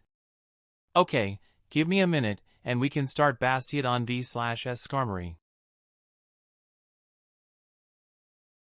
Chapter 165. After a short break, Alex and Jasmine got their next Pokemon out on the field for the fight. Alex immediately looked at the info of Skarmory. Pokemon, Skarmory. LV, 34.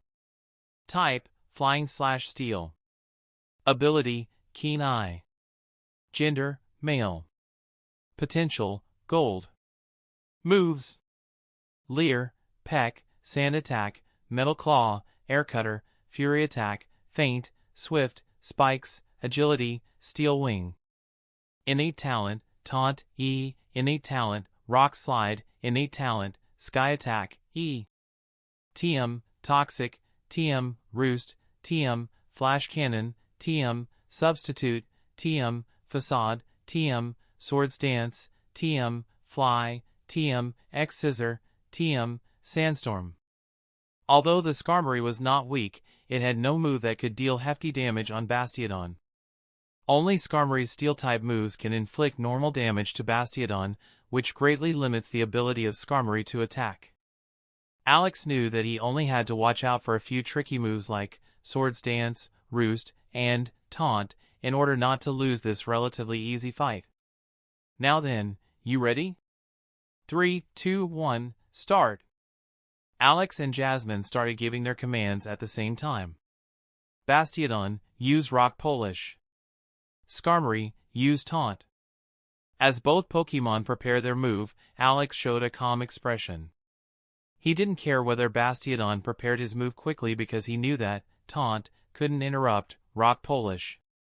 He has tested the move, Taunt, a lot and read about it. Thus he understands how the move works. Alex knows that even though Skarmory's Taunt is on the expert rank, it can't affect the expert moves like Rock Polish. Only if Skarmory was at the same level or a higher level than Bastiodon, taunt, could also affect the expert move of Bastiodon. Jasmine, who doesn't know what moves Bastiodon has on the expert rank, had a tensed expression. She hoped that Rock Polish was not an expert rank move, because this one move compensates for Skarmory's speed advantage and will make the fight very difficult to win. Skarmory and Bastiodon both got finished at the same time and used their moves simultaneously. Jasmine showed a calm expression as she gave her next command. Skarmory, use Swords Dance. Alex, who knew the fight was almost over, said without any hurry. Bastiodon, use Flamethrower. Jasmine gave a small smile when she saw Skarmory start preparing his move a bit quicker. She thought, that's good.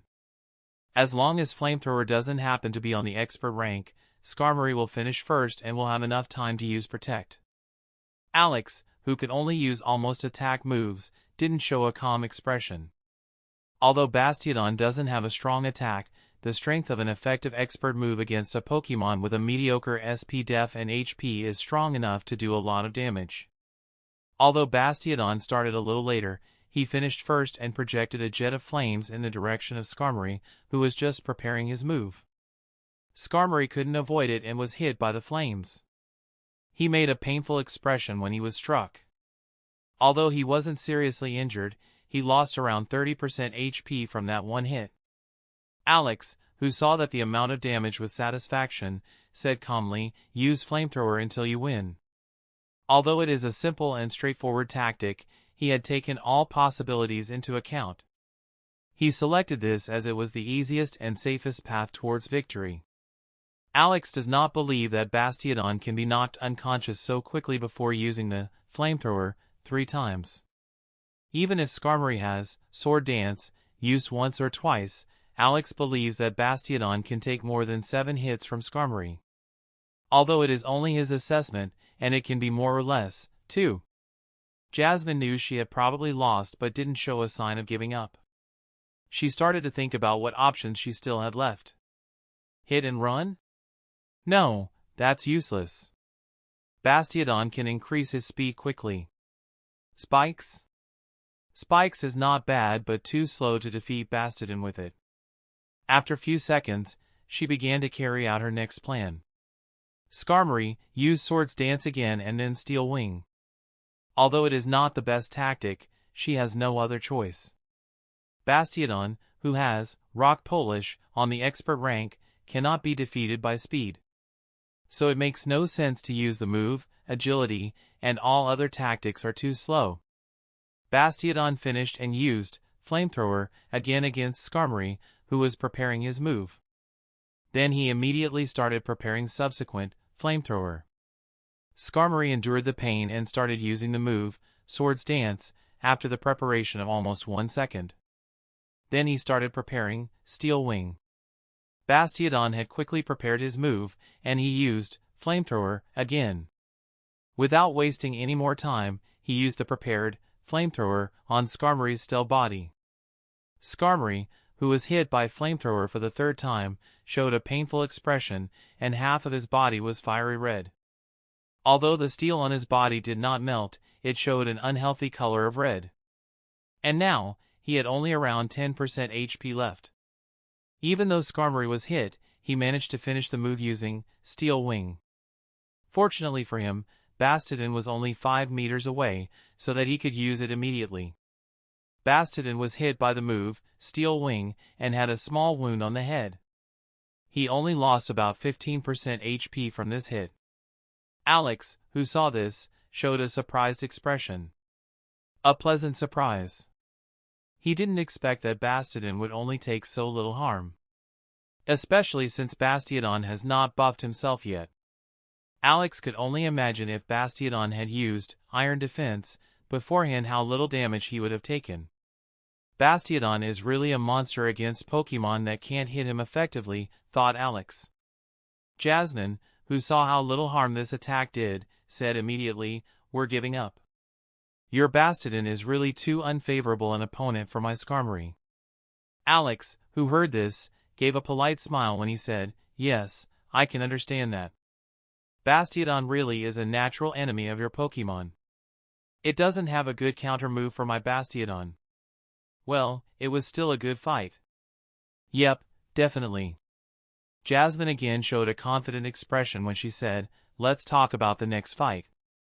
I think because you have two elite Pokemon, you can choose which one this Pokemon should fight against my Steelix. Alex, who doesn't think he'll lose, said, okay, I'll pick one at random. And since we are going to fight tomorrow too, it doesn't matter whom I choose since it doesn't make a difference anyway. Chapter 166. Alex suddenly had a good idea while thinking about which of his Pokemon should fight against Steelix. Alex's other Pokemon also stood on the edge to watch this fight. He called out Crobat and Sizer from their Pokeballs and said, we'll decide the one who will be fighting through a little game. Crobat and Sizer looked at Alex confusedly when they heard these sketchy words. Alex started to smile when he said, I'm going to think of a number from 1 to 10 in my head, and you have to guess which number I came up with. Whoever is close wins and can fight Steelix. Crobat looked with scornful eyes when he heard about this game. He felt that his trainer really has no imagination and could only come up with such stupid games. Sizer showed an indifferent expression in contrast to Crobat. He didn't care what stupid game Alex came up with as long as he gets to fight. Okay, both pick a number from 1 to 10. Sizer immediately stated the number 5. Crobat, who heard this, immediately showed dissatisfaction as he said, hey, why do you get to put a number first? I want the number 5. Why don't you choose number 2 since you are also number 2? Is that so? Then, you should choose the highest number 10, perfectly representing your bloated stomach and your weight, you fat bat. Alex, who had no time to waste, stopped their bickering immediately before it could get worse. Crobat, take another number and stop complaining. Crobat showed a displeased expression before saying, 6. Alex nodded and said the number he had imagined, the number was 8, and Crobat wins with the number 6. Sizer looked annoyed when he said, why is that arrogant bat always so lucky? Crobat showed a gleeful smile when he said, this has nothing to do with luck. Instead, it's all about ability. But I can understand that with your lack of talent, you haven't been able to realize that. Sizer's eyes twitched when he heard this. He said, irked, I'll enjoy watching you lose this fight. Crobat smiled when he said, you mean like in our last fight where you lost to me, and you were bleeding on the floor after getting unconscious? Sizer immediately got mad when Crobat mentioned the fight. Shut up. I only lost because you kept running away like a coward. Haha, says the idiot who will do the same if he can win like that. Don't you feel ashamed to show your double standards? Hey, fat bat. I advise you to shut up now, or else I will show you that your last victory was only a fluke. Alex showed an annoyed expression when he said aloud, shut up, both of you. I don't have time for your nonsense. Sizer, go where others are standing. Sizer showed an annoyed expression but did as Alex told him. Jasmine saw the Crobat was on the battlefield and pulled out her Steelix's Pokeball and released him. Steelix, who is more than 10 meters long and with its head being more than 6 meters high, appeared in front of Alex. It had its head high as he looked down at the battlefield. Alex, who saw this giant Steelix, couldn't help but feel a little bit intimidated.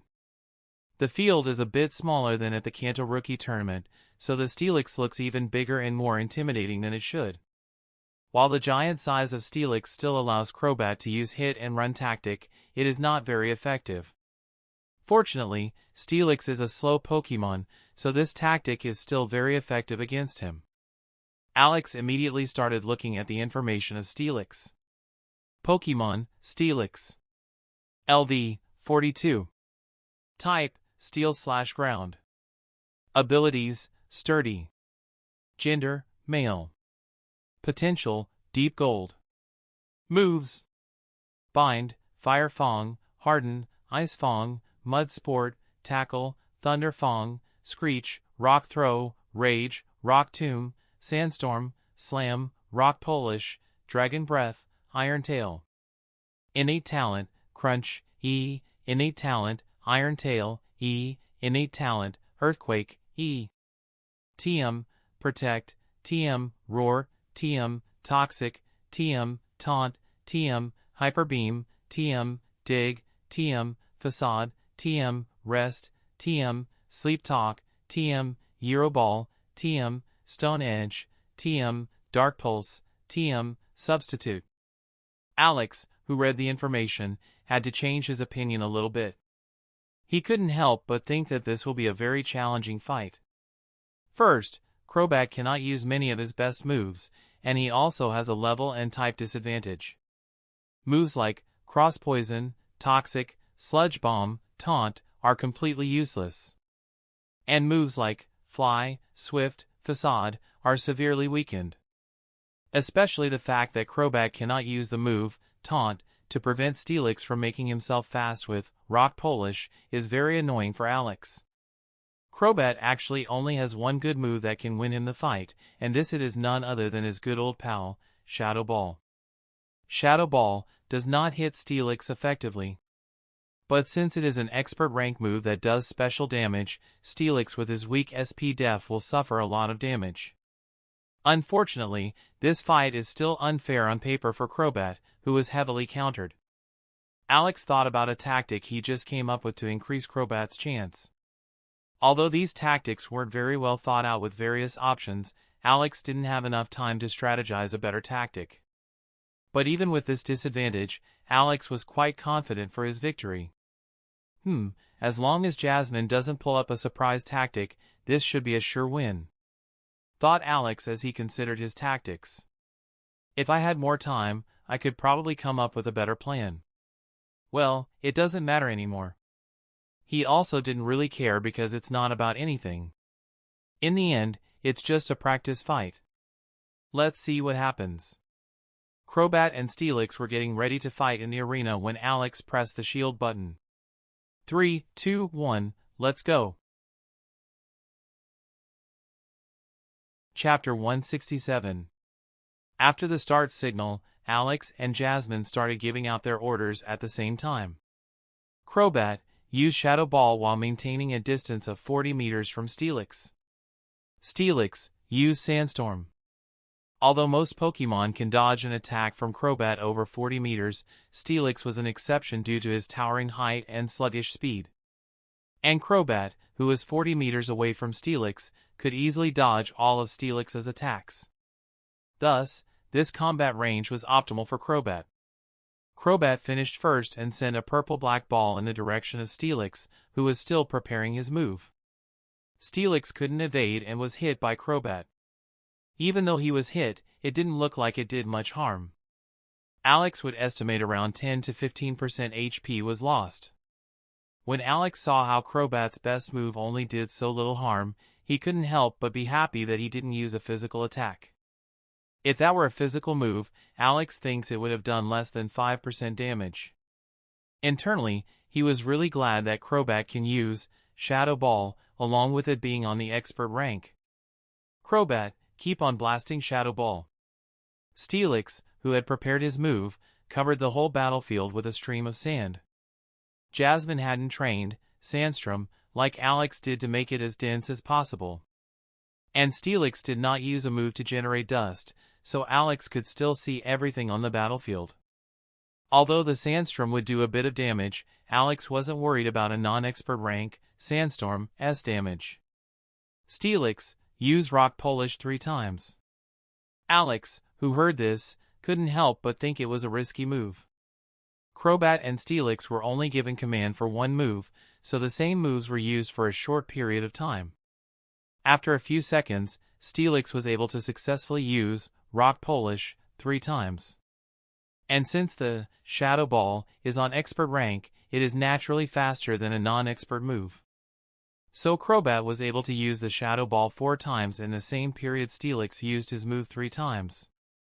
Steelix with 3x, Rock Polish, was now many times faster than before, though still a bit slower than Crobat. Although Steelix was a bit slower, he could still hit Crobat on the battlefield.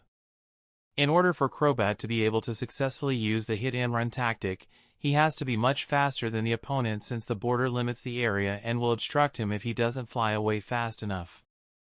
Alex remembered his childhood when he used to play catch. Even if Steelix is slightly slower, it is easy for him to intercept Crobat in this limited area. For example, you play catch in a 10 by 10 meter space. Even if the person running away is a bit faster than the catcher can still easily catch the person since the runner will have restricted places to run. The catcher has to be a good deal slower than the person running away for him to not being able to catch up. Jasmine knows that too but chose not to chase after Crobat right away. She gave her next command, Steelix, use rest. Alex, who saw Steelix start preparing this rest, said with a winning smile, Crobat, fly in front of Steelix and keep on using Shadow Ball. Jasmine was confused when she heard this. If Steelix uses rest and sleep talk, Steelix can use a random move. So it's disadvantageous for Crobat to be in close range of Steelix as he could get hit by melee moves of Steelix.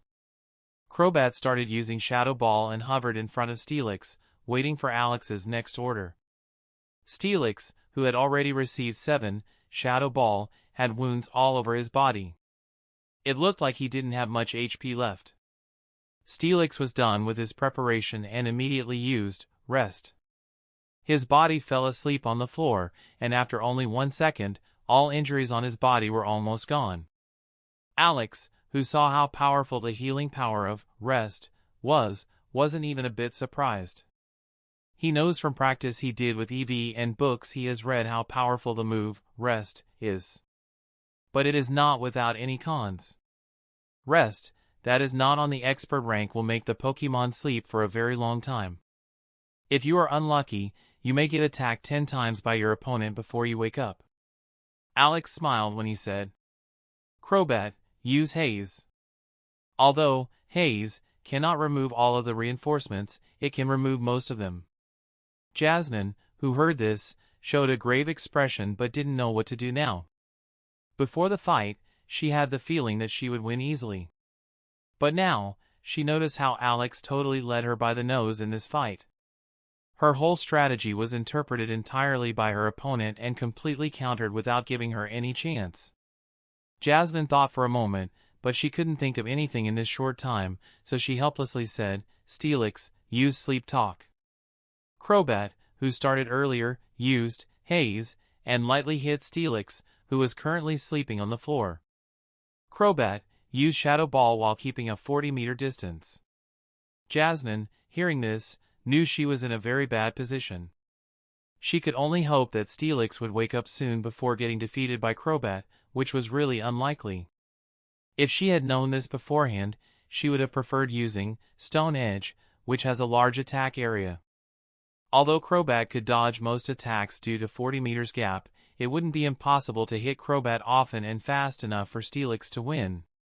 But this method is very dependent on luck and only be successful if the Goddess of Luck gives her a blessing.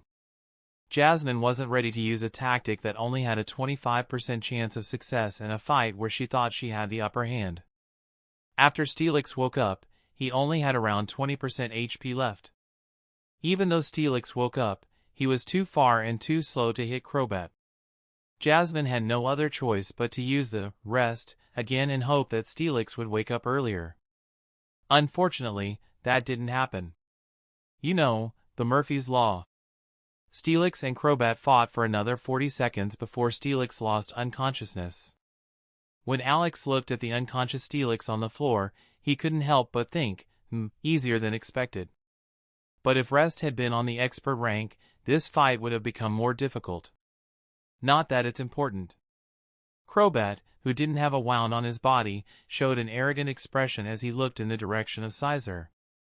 Alex, who saw this, couldn't help but think, Crobat, if I were the trainer of Steelix, I would have beaten you with as much difficulty as snatching candy from a kid. Welp, it doesn't actually matter. Although Alex thought that he had gotten a bit arrogant, he really had some good ideas to use Steelix's moveset and strengths optimally. Jasmine, who saw her mighty Steelix unconscious, couldn't help but think, how did this happen? I've never been so badly defeated by Pokemon on almost the same level, not to mention even lower level. Steelix is so strong, and yet he easily lost because of my incompetence. After a few seconds of grief, she gave a long sigh and thought, I need to become a better trainer. When she had this thought, she couldn't help but look in the direction of Alex. Chapter 168. Jasmine healed Steelix and then went to Alex. She said with a restrained smile, "Good fight, Alex. I learned a lot from this fight." Alex gave a friendly smile when he said, "Yeah, this was really a good fight. I'm glad you can see the outcome of the fight in a positive light." Jasmine's smile became slightly bitter. "I'm actually still a little bit shocked. I knew my tactics skills were bad, but I didn't think that tactics could make such a big difference." That depends. Sometimes making various decisions can be easier because of the tactics you have chosen. If your opponent doesn't have the correct counter for your tactics, he will only be walking towards his own defeat. I can tell you in more detail about it if you are interested. Jasmine's face immediately became bright when she heard that. She said excitedly, "Really? That would be really great." Alex slowly began to teach Jasmine the basics of using and learning tactics. Though it doesn't give him any immediate advantages, Alex thinks that this action will later help him a lot. Giving a favor to a gym leader and building a positive relationship can only be a great benefit. Although Alex doesn't need this desperately because he already has a good relationship with Steven, it's not bad to build more relationships with a more powerful person. Alex told her the most essential basics to make an effective and suitable tactic for her Pokemon. He also explains to her that it is important to always have plans B and C ready. There were lots of things to consider. Alex felt that he could talk about it for hours. But because of the time constraint, he only taught basics. Jasmine, who had heard so much unique knowledge from Alex for 30 minutes, now had a look full of respect towards Alex. "I can now understand how you defeated 2 elite trainers without an elite Pokemon. I learned a lot from you today. Thank you very much, Alex." Alex showed his trademark fake smile as he said, "No problem. We're half friends already." Haha. Jasmine nodded sincerely and thanked Alex again. Afterward, she asked if Alex has time for more fights tomorrow.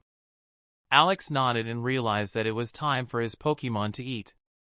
He and Jasmine separated for today and went to their own rooms. After entering the room, Alex started preparing food for his Pokemon while thinking about the practice fights. To be honest, he was a bit disappointed that Jasmine was so clumsy. But he knew that she will be a really strong trainer in the future. Not to mention, she is 3 years younger than him, so it is understandable. The fact that she is an elite trainer at this age is already a very remarkable feat. She is younger than Misty and still only a little weaker than her, which really shows her potential. Especially her Steelix is an extremely powerful Pokemon if used correctly. During the ride, Alex and Jasmine trained together again and let their Pokemon compete against each other. They fought many battles, but Alex won almost all of them. All the fights.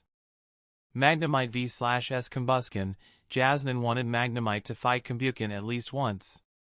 Because Combusken is too strong, Alex suggested that Combusken couldn't use a fire-type move in this fight. Because of this condition, it was a very close fight. In the end, Combusken was able to just win by using the double kick, even though she was knocked almost unconscious. Magneton vs EV, this fight was relatively equal. EV appeared stronger than Magneton, but because of her bad HP and SP def, it was a very close fight. Especially because EV has no attack move on the expert rank while Magneton has Thunderbolt on the expert rank. In the end, Magneton was able to win when EV was paralyzed and too slow to reach Magneton. She used Rest, but because it's not on the expert rank, she couldn't wake up early and was defeated. Skarmory vs Ditto, this fight was decided relatively quickly for Ditto, who easily won thanks to Alex's tactics and its level difference. Even though Ditto transformed into Skarmory and had no expert rank moves, it still won relatively easily. After Ditto used Taunt, Skarmory could only use the utility move, Taunt, that is on the expert rank, and no longer use the important moves like Swords Dance, Roost, etc. Steelix vs Scizor, this fight was very balanced because Jasmine used tactics better this time and didn't fall into Alex's traps so easily. Although Alex still had a tactical advantage, he didn't try his best and gave Jasmine a chance to win this fight. In the end, Caesar was able to win this tough fight. Brick Break and Roost on the expert rank made it possible for Caesar to narrowly snatch this victory. Also, using Lear at the beginning helped Caesar well in this fight. 40 hours later, in the Slateport City harbor, the ship had finally arrived. Alex saw that he was finally in Slateport City and couldn't help but show a relieved smile. He looked at Jasmine, who was standing next to him, and said, "After a 2 hour of delay, we are finally here." Jasmine, who was a bit unhappy with Alex, smiled and said, "You were right. The delay was really a bit annoying." "Ah, don't tell me that we haven't even exchanged our contacts yet." "Wait, I'll give you my number." Alex and Jasmine exchanged numbers and then went their separate ways. Jasmine, who had just entered the city, received a sudden call. She looked at the number, and her lips turned into a huge smile when she saw the number. Jasmine took the call and said, "Janine, it's good that you called. I just met a really nice person." "Really?" Chapter 169. Alex, who was slowly strolling through the town of Slateport City, suddenly noticed that he had received a message from Maria. Maria sent a short and straight message. "Alex, if you see this, call me immediately." Alex suddenly gained a small smile and started dialing Maria's number. After a few seconds, the call was connected, and Alex said, "Hey, Maria. You won't believe who I was talking to just a while ago." What are you talking about?" "I just met a really beautiful girl who looked at me with such respectful eyes. Compared to a certain other girl, I felt really valued." Maria, who heard this, said coldly, "Oh, is that so?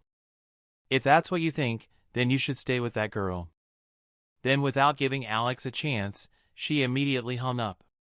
Alex, who was ready to say that this was a joke, heard Maria end this call. She should know me well enough to know that this is a joke. FCK, why are women so unpredictable? He quickly wrote a message that it was just a joke and called her. Maria, who knew that Alex was just making a joke, looked at her cell phone with a smirk.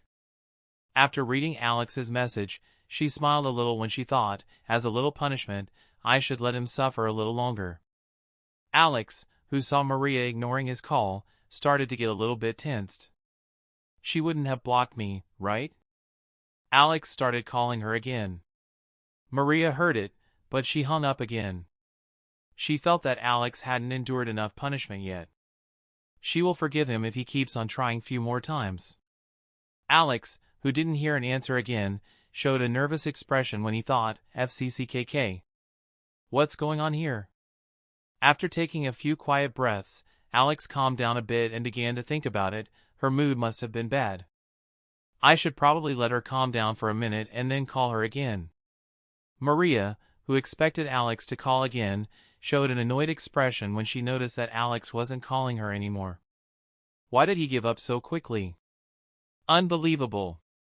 Damn him! Maria got angry and thought about calling him and telling him that a man shouldn't act like that.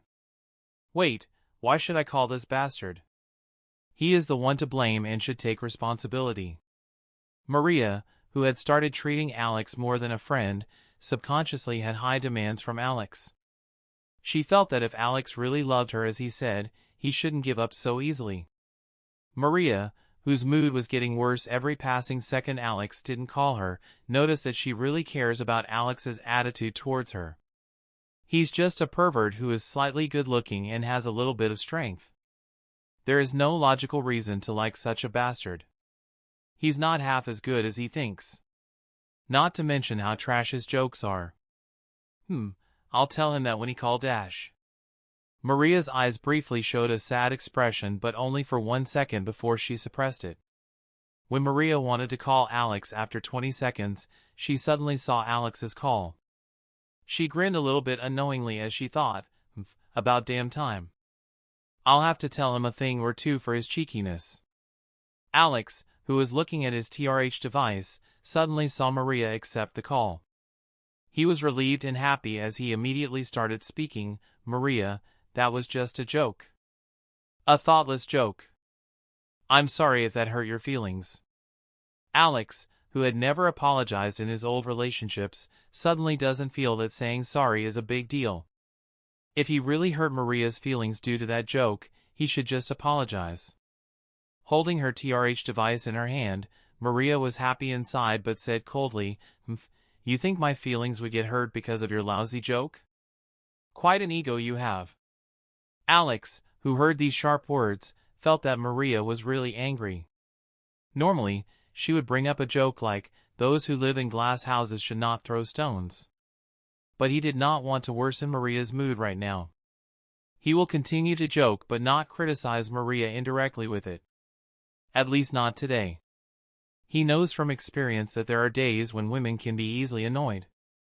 Though he never paid attention to anything before and always said and did whatever he wanted.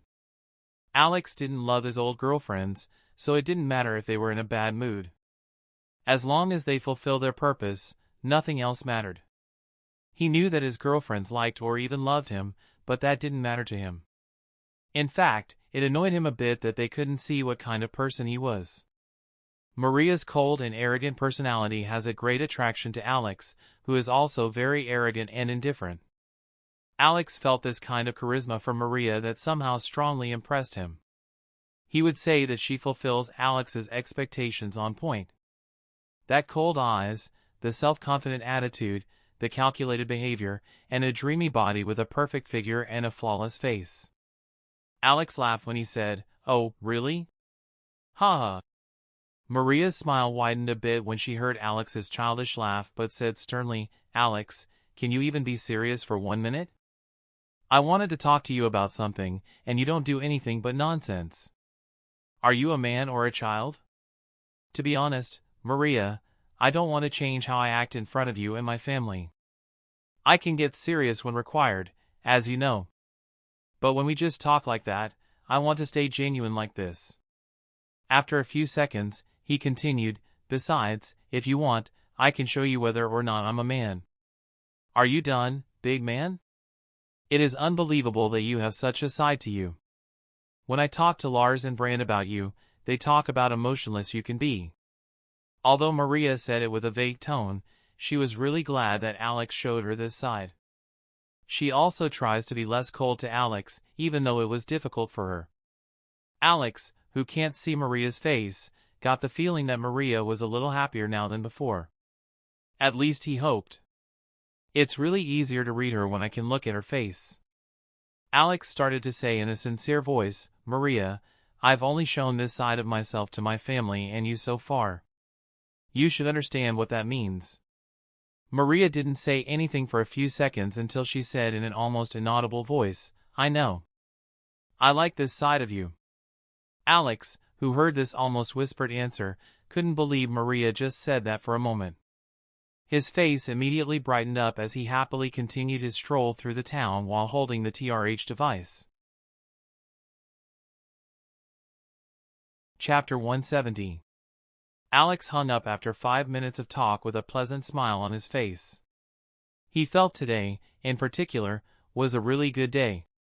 After he stepped into an abandoned alley, he took Ditto out of the Pokeball and wore it as a mask. Since he's already in Slateport City, he should not miss the chance to go to the black market to buy and sell all the silver Pokemon. Although there is a chance that someone will find that the sales figures rose sharply for a day, it will only be considered an unusual day. No one will think much about it. If something little strange happens once, everyone will turn a blind eye. Only when it happens several times in a row will people start to question. Since Alex was not going to stay in this city and sell Pokemon for 1 day, he doesn't have to be extremely careful. But he still changed his clothes and face. Better safe than sorry.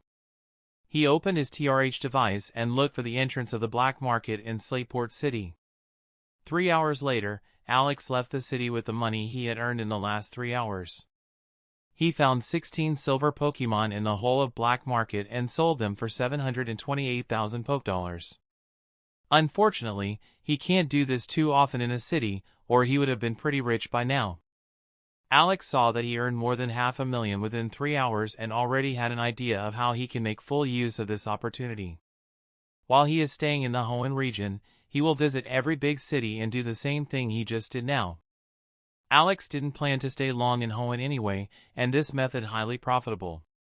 Currently, his balance is 158,000 TR points.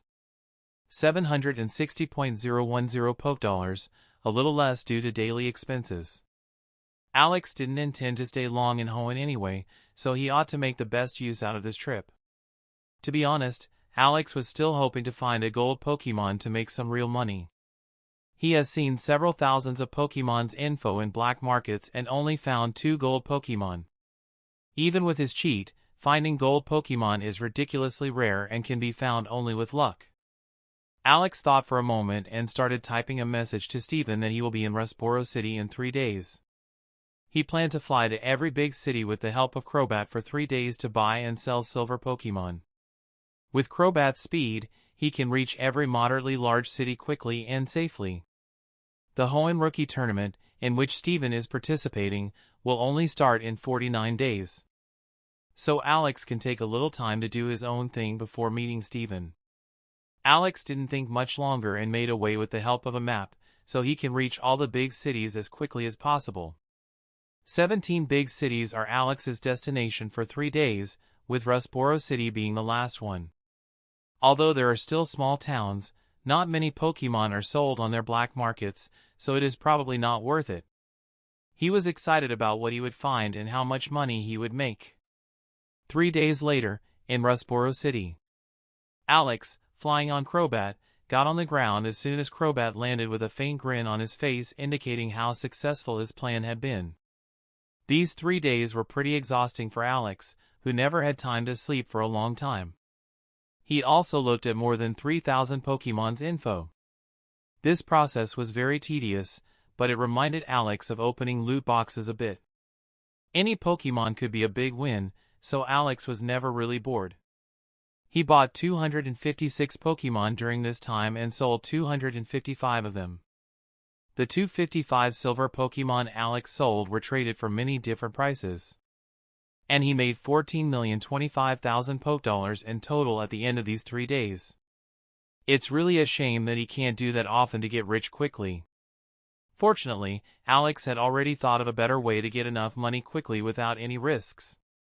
Although this method needs a place where Alex can stay for longer.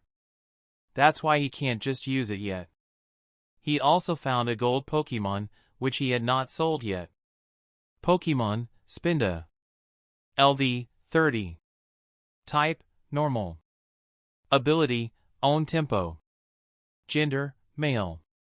Potential, Shallow Gold. Moves: Tackle, Copycat, Feint Attack, Psybeam, Hypnosis, Dizzy Punch, Sucker Punch.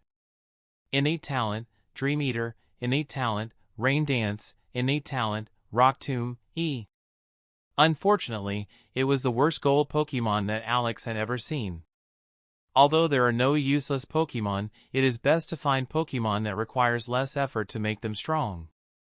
Above all, the fact that his 3 innate talent moves are not particularly suitable for the Pokemon made it a bad gold Pokemon.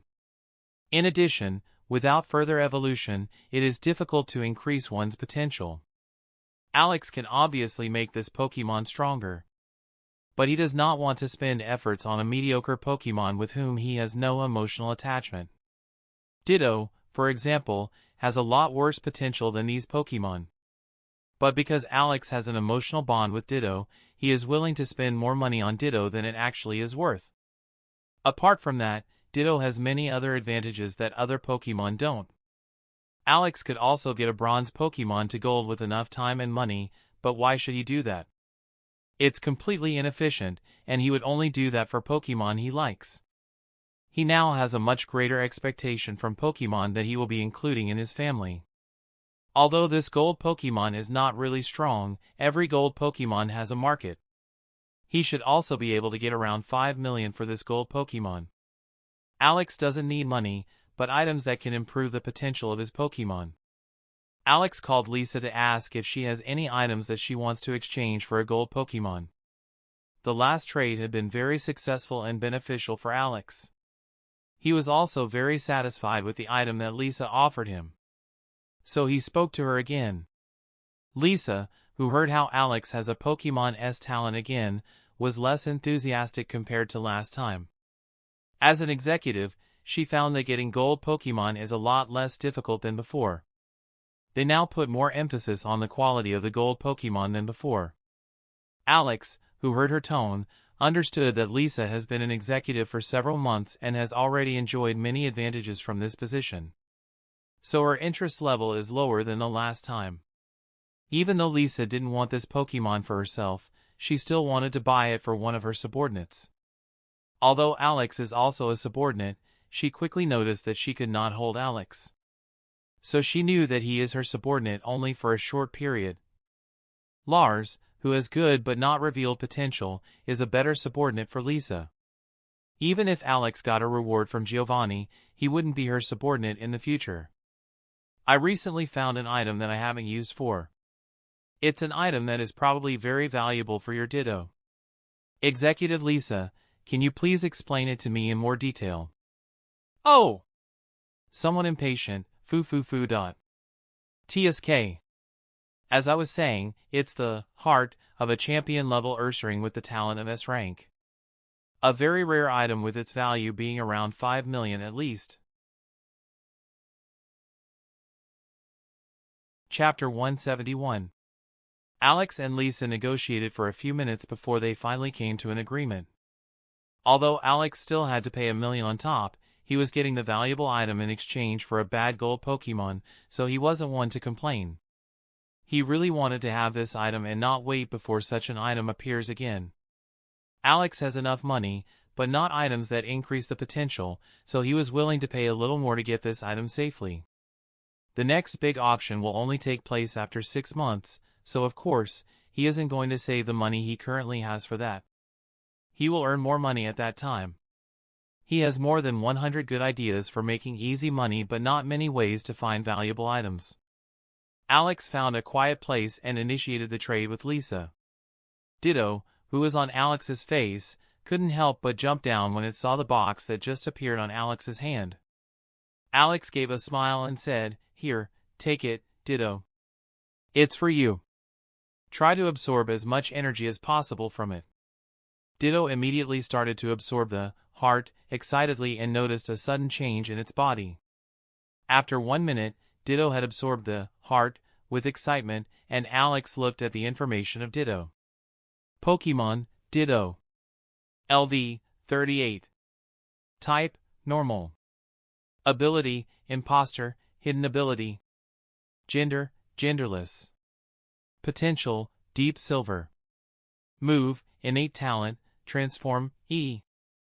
Alex was not even a bit surprised that this rare and expensive item increased Ditto's potential. He was also sure that Ditto's was near the peak of deep silver and wouldn't need much to get to shallow gold. He had the feeling that if Ditto had another item to absorb for the next day, it would probably get the shallow gold rank. But that was if he could buy another item from Lisa. Unfortunately, these items are not only expensive but also so rare that they are hardly in stock. It has a lot to do with luck that Alex had come across such a good item that someone was willing to sell. He looked back at Team Rocket's shop but couldn't find anything he needed. Most of the items are good, but none of these items were wanted by Alex at all. It makes no sense to give his Pokemon an item from a Pokemon that has an inferior potential and does not have a very high level. It will hardly help and permanently reduce the effect of items that his Pokemon will take in the future. After looking at the shop for a long time, he made his way to Steven's villa, whose address had been sent to him. After 15 minutes, Alex was standing in front of a villa encircled by a large fence and could only be entered through the large entrance gate. The villa was humongous and had several sections in which it was divided. It had everything you can imagine. A large pool, several high-class cars, playgrounds, a very large garden, a sauna, and a battlefield for Pokemon fights. Alex could even see a small mine that was near the villa.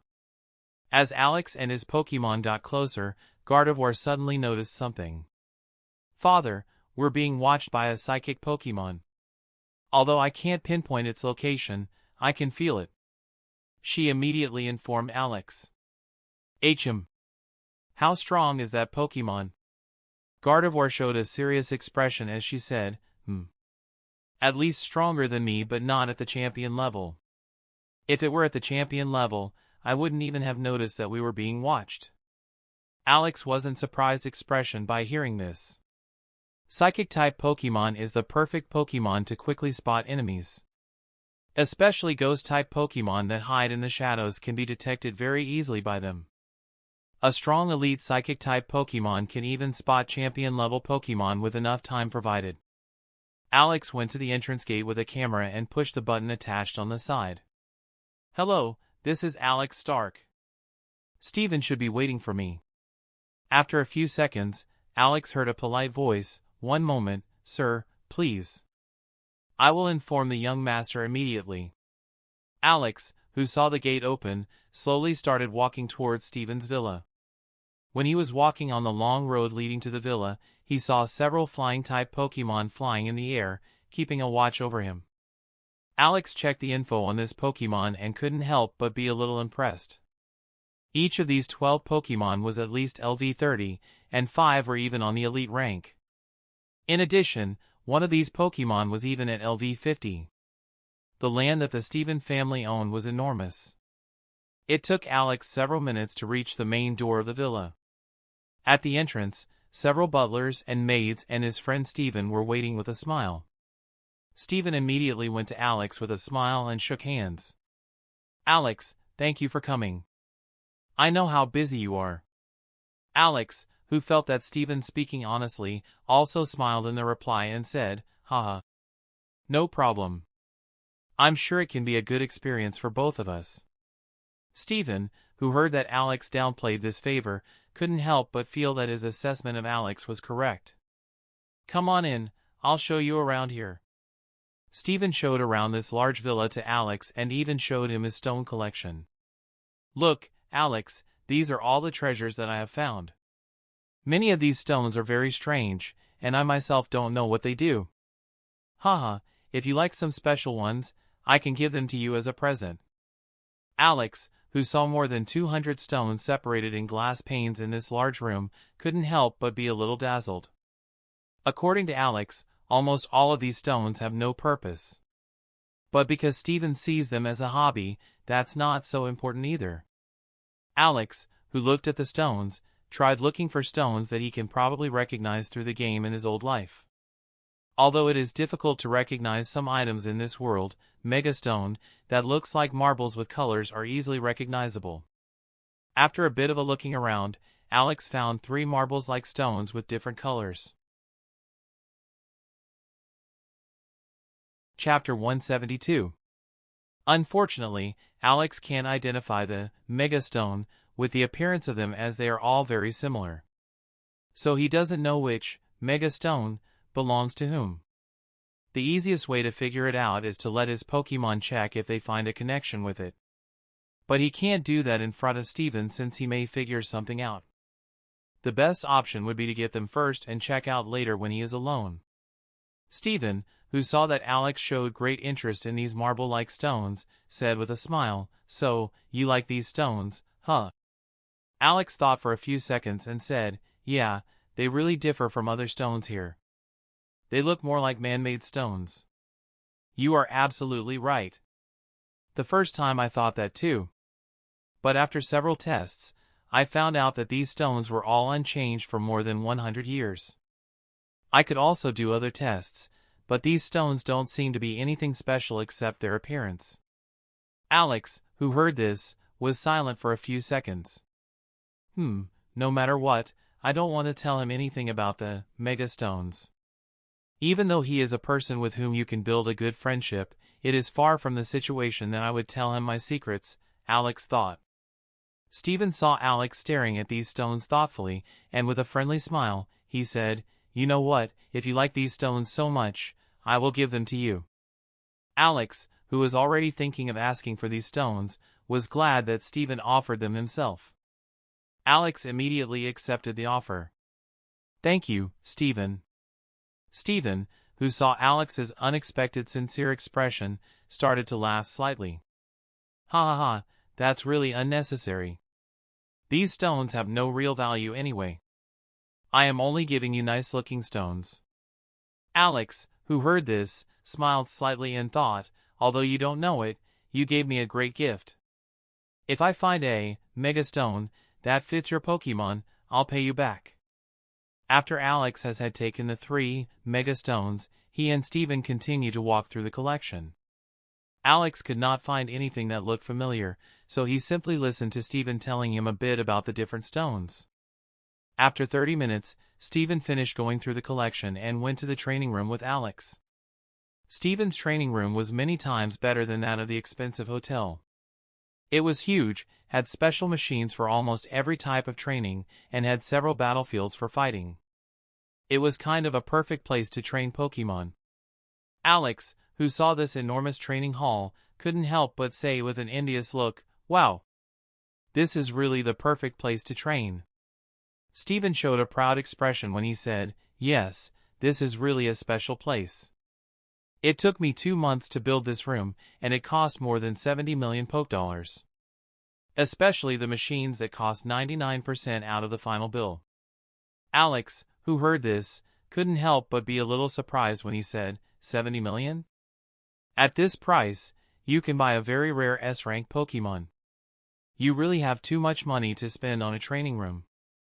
Though I have to admit that it is a good investment if it really makes training more efficient. Steven heard Alex describe it as a good investment and couldn't help but say with a relieved smile, "And I thought you'd make fun of me for throwing away so much money." It depends. How much more effective is it compared to the training rooms of the best hotel?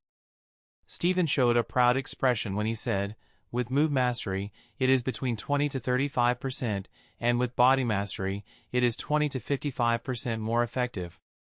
It is very dependent on which Pokemon trains, so some Pokemon will benefit more from it. My training room is specialized for Rock and Steel-type Pokemon, so most of them prove more effective to me. For my Pokemon, the improvement rate is 30 to 35% and 45 to 55% higher. It sounds like the trainers who specialize in types have it easier designing their training rooms." Steven said with a lively tone, "Alex, you don't need to worry.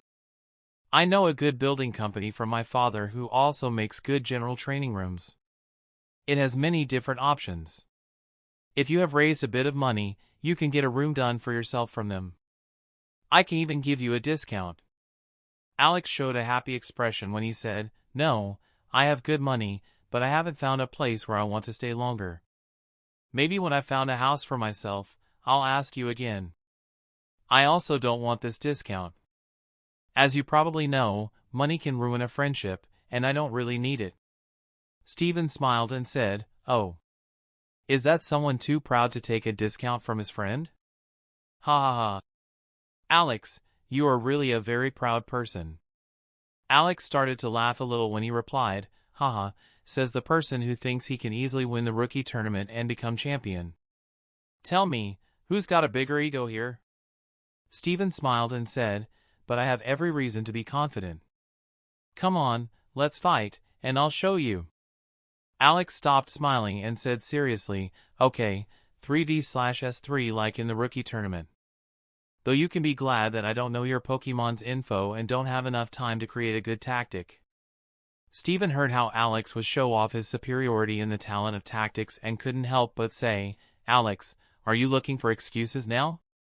If you want, I can show you my 3 Pokemon beforehand." Alex stopped smiling and said with a poker face, "No, it's okay. Let's get started right away. We'll fight a lot anyway, so I will soon know about your Pokemon." Steven also stopped his smile as he said, "Okay, sounds good. Let's get started."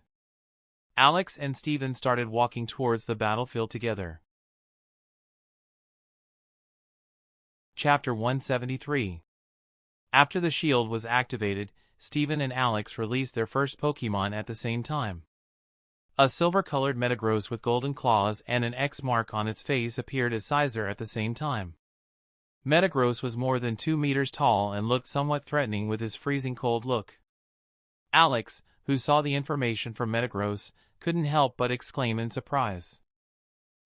What? Pokemon, Metagross, Shiny. LV, 47. Type, Psychic/Steel. Ability, Light Metal, Hidden Ability. Gender, Genderless. Potential, Diamond. Moves: Takedown, E, Confusion, Magnet Rise, Metal Claw, Pursuit, Bullet Punch, Miracle Eye, Zen Headbutt, Scary Face, Psychic, E, Agility, Meteor Mash, E, Hammer Arm. Perfect Talent, Earthquake, M, Perfect Talent, Rock Polish, E. TM, Ice Punch, TM, Thunder Punch, TM, Light Screen, TM, Reflect, TM, Protect, TM, Sandstorm, TM, Facade, TM, Brick Break, TM, Rock Slide, TM, Psycho Cut, TM, Rest. Diamond, LV47, for expert rank moves and 1 master rank move? What kind of king monster is that? I also think that 2 expert rank moves weren't there at the first meeting, and the Earthquake wasn't on the master rank yet, thought Alex when he saw this monstrous Pokemon. When thinking more carefully, he thought about a thing that had bothered him for a long time. Why does an innate talent move disappears when a Pokemon reaches Diamond rank? From 3 to 2. But it wouldn't make sense if the old innate talent move suddenly becomes difficult to improve after the potential upgrade. Steven probably knows that, but I have to ask it inconspicuously because I can't really know which moves have improved. Alex gave a wry smile and said, Steven, your Pokemon got stronger really quick. I guess even my elite rank Pokemon don't get stronger this fast. Steven saw that Alex had already half-guessed what potential his Metagross has. As you might have already guessed, my Metagross is an SS rank Pokemon, so he has not yet stopped leveling very quickly. I did a little research and found out that Metagross should begin to level up slowly only after reaching the champion ranks. Alex felt like Steven trusted him for telling him these relatively secret things and felt that Steven was really a good friend.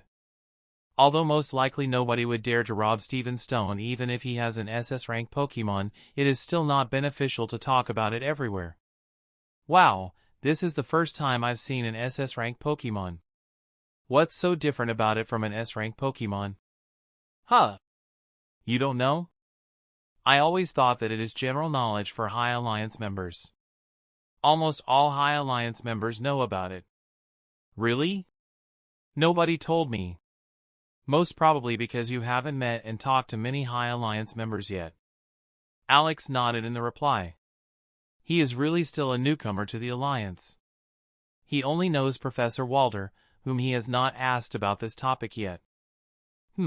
I really should talk with Professor Walter more often and ask if I have any questions, thought Alex. Steven looked at Alex thoughtfully and started explaining it to Alex while bringing out his inner coach's persona. The first thing you need to know is how potential affects leveling up and move mastery speed. Do you already know how it affects leveling up? Yes, I noticed that when the Pokemon has reached the lower limit of its potential, it starts to level up more slowly. For example, I have an A rank, Silver, Pokemon whose leveling up speed has been slower than my other Pokemon after reaching LV 35. Although it can still level up, it is getting slower and slower. Steven looked surprised when he heard Alex. Alex, did you figure that out yourself? Alex said in an amused and bit of fake proudful tone, of course. With my superior intelligence, I was bound to find it sooner or later. Steven, who heard this, started laughing. Ha. Alex, I think you can find out the rest by yourself. You won't need my help. Alex started smiling and said in an aggrieved tone, You are really mean to me, your only friend. Steven just lightly smiled when he said, Okay, let's move on, my only friend. Both Metagross and Sizer, who had been listening to the whole conversation, couldn't help but show an annoyed expression. When they saw the expression of the other Pokemon, they started talking to each other and gossiping about their trainers. Steven started to speak with a serious expression. Okay, Alex, since you already know about the level increase, I'll tell you about move mastery. As you already know, every S-rank Pokemon has 3 moves which can improve much faster than other moves. It can also improve all other moves faster. For example, an S-rank Pokemon can improve normal moves faster than an A-rank Pokemon. Now then, let's talk about the question you have about rank difference. The disparity between S-rank and SS rank is large. First of all, every move except 2 will have the same improvement in speed as the 3 special moves of the S rank. In addition, there will be 2 moves that will be improved particularly quickly. And by quick, I mean ridiculously fast. With enough training and equipment, one of these moves can be brought from expert rank to master rank within 1.5 months. Alex showed a surprised expression when he heard it. Wait, does that mean that every move by Metagross is now an innate talent move and 2 moves are even better? Thought Alex with a bewildered expression. This is completely ridiculous. Stephen, who could understand this emotion, said, "Yes, I can understand that it sounds very unrealistic, but that's the truth. The difference is really immense between S rank and SS rank. The difference is similar to B rank, Bronze, and an S rank Pokemon, Gold." Alex knew that Stephen didn't lie about it and had spoken with honesty. Now that Alex had heard the benefits of the Diamond potential, he couldn't do anything but be happy to have such a Pokemon himself. Combusken shouldn't have a problem with reaching Diamond rank as long as I go according to plan. Bastiodon, EV, Gardevoir should be difficult but not that much. Especially Bastiodon and EV, who have a good basic potential, should have no problem getting to the Diamond rank. Although it will take a while, these 4 Pokemon should reach this rank after a few years. Crobat and Scizor on the Diamond rank shouldn't be impossible but really difficult. It may only be possible with an item from a full-blood legendary Pokemon. Ditto should probably only have a chance with Mew genetics. If I find something like that out of the way. I don't know myself where Team Rocket will find it and whether they have already found it. Alex, the analyst, noticed that the Diamond rank is not ridiculously difficult to reach for most of his Pokemon. Chapter 174. Alex, along with Stephen, noticed that Scizor was showing an annoyed expression when both happened to glance in their direction. Scizor had an expression like, "Can you finally stop talking and start this fight?" Stephen, who also saw that his Metagross was similar to Scizor, also stopped talking. Both Alex and Stephen showed an understandable look to each other and moved towards the opposite ends of the battlefield, protected by the protective shield. Although the physics of people in this world is better compared to Alex's world, it is not like they will be fine after being hit by an elite Pokemon's attack. And it may even kill you if it hits a critical place like the head. Alex, who saw the excitement of Scizor, couldn't help but think, why are you so excited to get beaten up? Do you really think that you can win just because I have good tactics? Or do you think that you are not much weaker? 7 levels may not look like much, but it's a big difference. Along with a move on Master rank, Alex never believed for a second that Scizor had any chance to win. He also didn't have any specific good tactic against this monster. His old good 2 Scizor's tactics are also entirely futile. Metagross will easily defeat Scizor before he can reinforce himself. And Sandstrom's hiding tactic is totally pointless against a Psychic-type Pokemon. Stephen saw that Alex was ready and started the countdown. 3, 2, 1, start! Alex and Stephen started giving their commands at the same time. Scizor, jump in the air to glide. Metagross, use Earthquake. Stephen, who heard Alex's command, showed a surprised expression, but it didn't affect his confident face. Scizor, who can't really fly due to his weight and also because he's lost his flying type, can still glide. Unfortunately, Alex knows from experience that an Earthquake can be used for a long time after reaching the expert rank. So, in the end, he is only delaying the inevitable. Also, the fact that Scizor doesn't have a good non-melee move except Roost doesn't help. Metagross started using Earthquake, and the ground started shaking. Metagross, while you keep Earthquake, start preparing Psychic. Alex saw how Metagross kept his Earthquake, while preparing for his next move, showed a grave expression.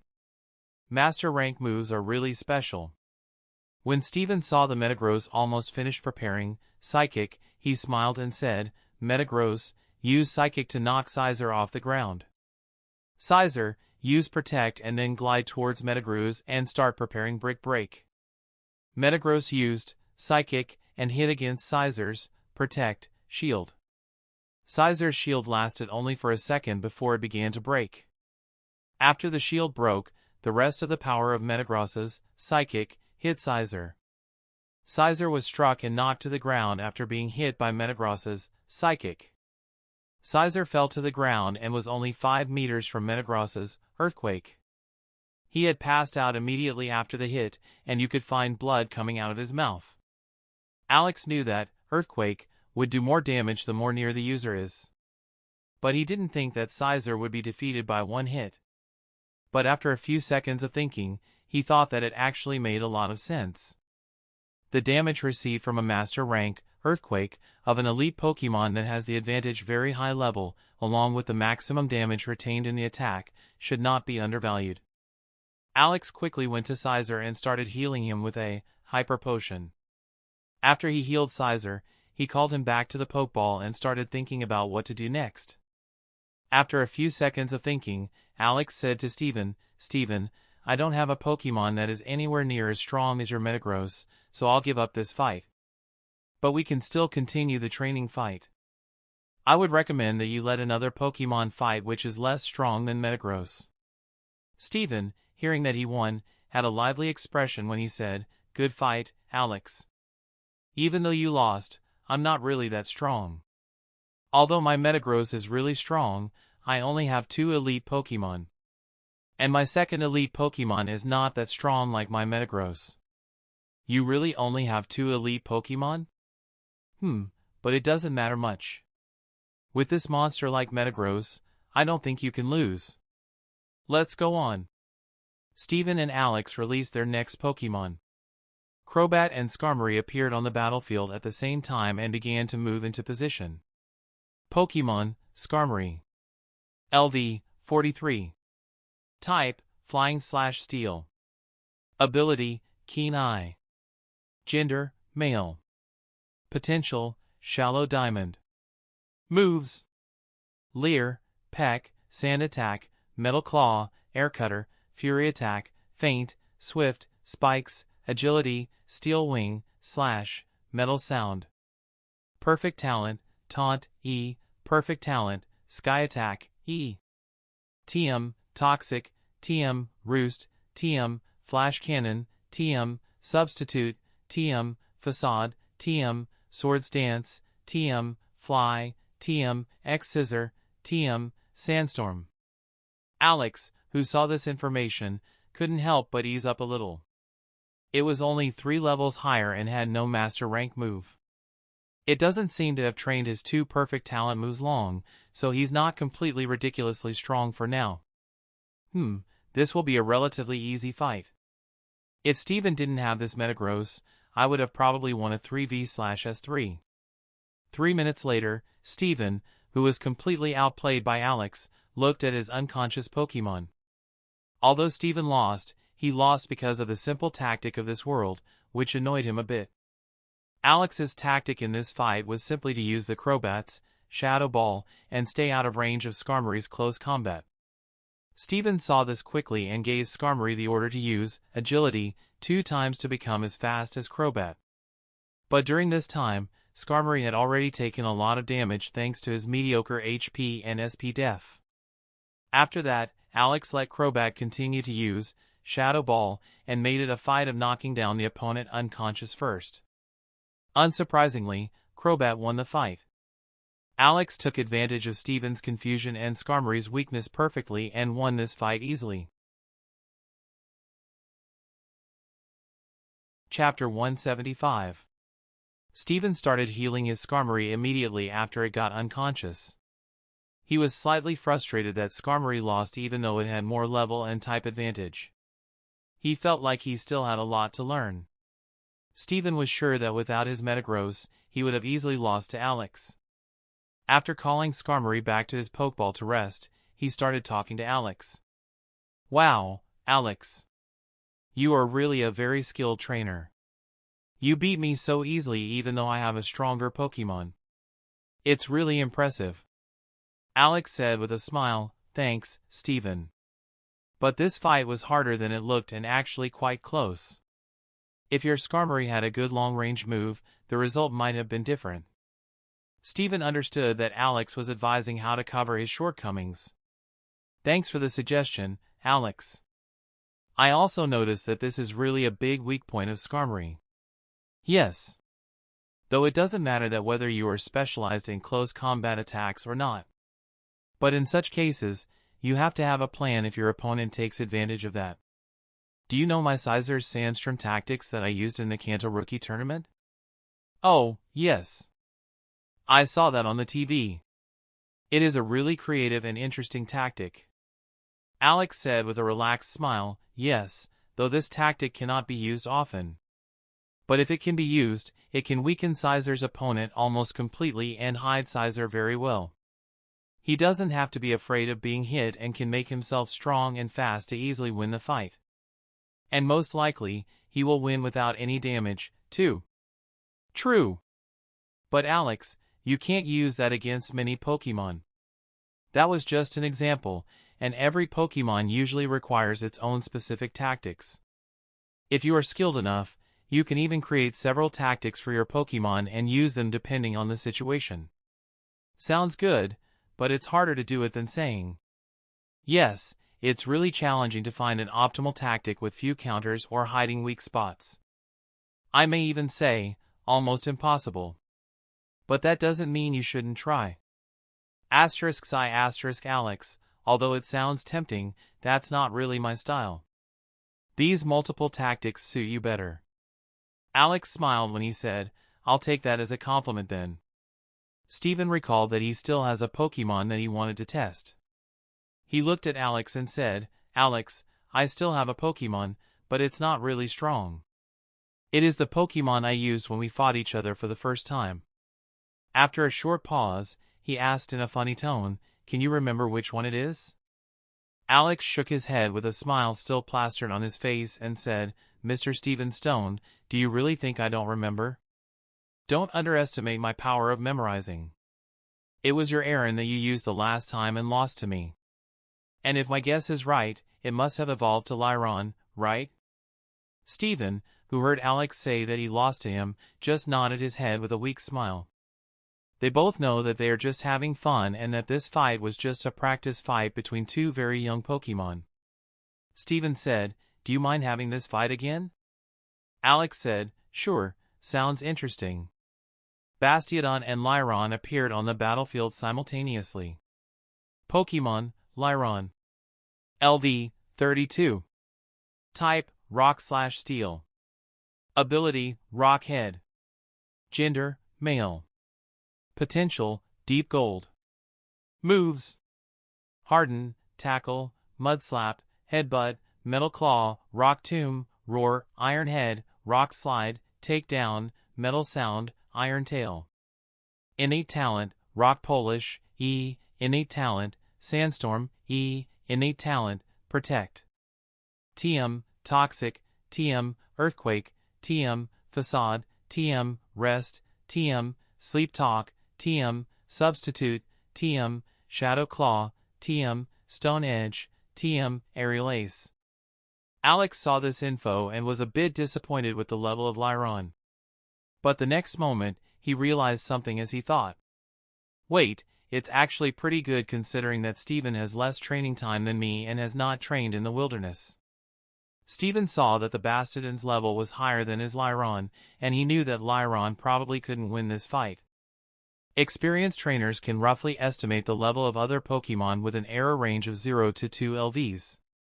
But after seeing the look from Lyron, he knew that his Pokemon really wanted to fight and wash away his shame of defeat. Alex saw the look in the eyes of Lyron, too, and knew that it would not be proper to prevent this fight. After all, it's not bad for both Pokemon to have a friendly rivalry. He looked in the direction of Steven and said with a confused expression, Steven, don't you have 2 other Pokemon? You said you managed to revive Omanite and Kabuto. Steven showed a slightly guilty expression when he said, yes, that's true. But I don't have these 2 Pokemon anymore. I traded them for 3 other fossils. Alex, who heard this, started laughing out loud. Ha ha ha. Stephen, why do you look so guilty when you say that? I only asked out of curiosity. I'm happy for you if you can make a good trade. Stephen could only nod with a sheepish smile on his face. Out of curiosity, whose fossils were they? Oh, they were of Lileep, Anorith, and Aerodactyl. I was able to successfully revive Lileep and Anorith a few days ago. But the revival of Aerodactyl's fossil has encountered problems and is currently at a standstill. Alex thought after hearing this, Stephen is about to finish his champion team, and there is only Claydol missing now. Okay, let's start the fight. Alex and Stephen agreed that they should not use tactics before the fight and to let both Pokemon fight as they want. So that this fight becomes a fight of willpower that will only intensify the rivalry of both Pokemon. Otherwise, Bastiodon will win too easily. Both Pokemon started using Earthquake without stopping, trying to win each other as quickly as possible. Alex, who saw this, couldn't help but facepalm. What are you doing there? Did you even try to think, or did you just saw Lyron doing it and started copying him? That's just plain stupid. Lyron has a much better attack and just a little bit weaker def. How come you chose to fight like that? If you want to do an attack, at least use move like Metal Sound, so you will have a chance to win. When Alex was dealing with the unforeseen mental crisis, both Pokemon began to get badly injured. Both Pokemon have a 4-fold ground-type weakness, so it's not surprising that it wasn't a long battle since both Pokemon were not trying to evade. Both used Protect once. After less than a minute, Bastiodon was lying on the floor in front of Lyron, unconscious. Alex was thinking only about one thing while healing. From today on, I will assign extra training hours for Bastiodon to correct his tactical nonsense. Bastiodon, who laid unconscious on the floor, did not know what kind of destiny awaits him. Chapter 176. 40 days later. Stephen and Alex, who spent the entire time training, have made a lot of progress in this time. Stephen didn't only manage to improve the move mastery and levels of his Pokemon but also learned a lot from Alex. He exchanged many ideas about tactics and many other different topics with Alex. Metagross only climbed 1 level in these 40 days. Though it trained the remaining perfect talent move, Rock Polish, on the master rank. Skarmory and Lyron made a big step forward during this training period. Moreover, Skarmory even trained a move to the master rank during this time. Lileep and Anorith have also made great progress in this time and are, at least, not as weak as before. Stephen Team. Metagross, LV48, Diamond. Skarmory, LV45, Shallow Diamond.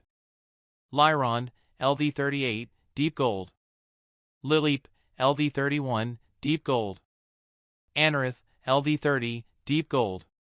During this time, Alex also made a significant improvement and now has 5 elite Pokemon. Pokemon, Crobat. LV, 43. Type, Poison/Flying. Ability, Inner Focus. Gender, Male. Potential, Gold. Moves. Absorb, Supersonic, Astonish, Bite, Wing Attack, Confuse Ray, Swift, Haze, Leech Life, Mean Look, Venoshock. Innate Talent, Shadow Ball, E. Innate Talent, Fly, E. Innate Talent, Cross Poison, E. TM, Protect, TM, Toxic, E.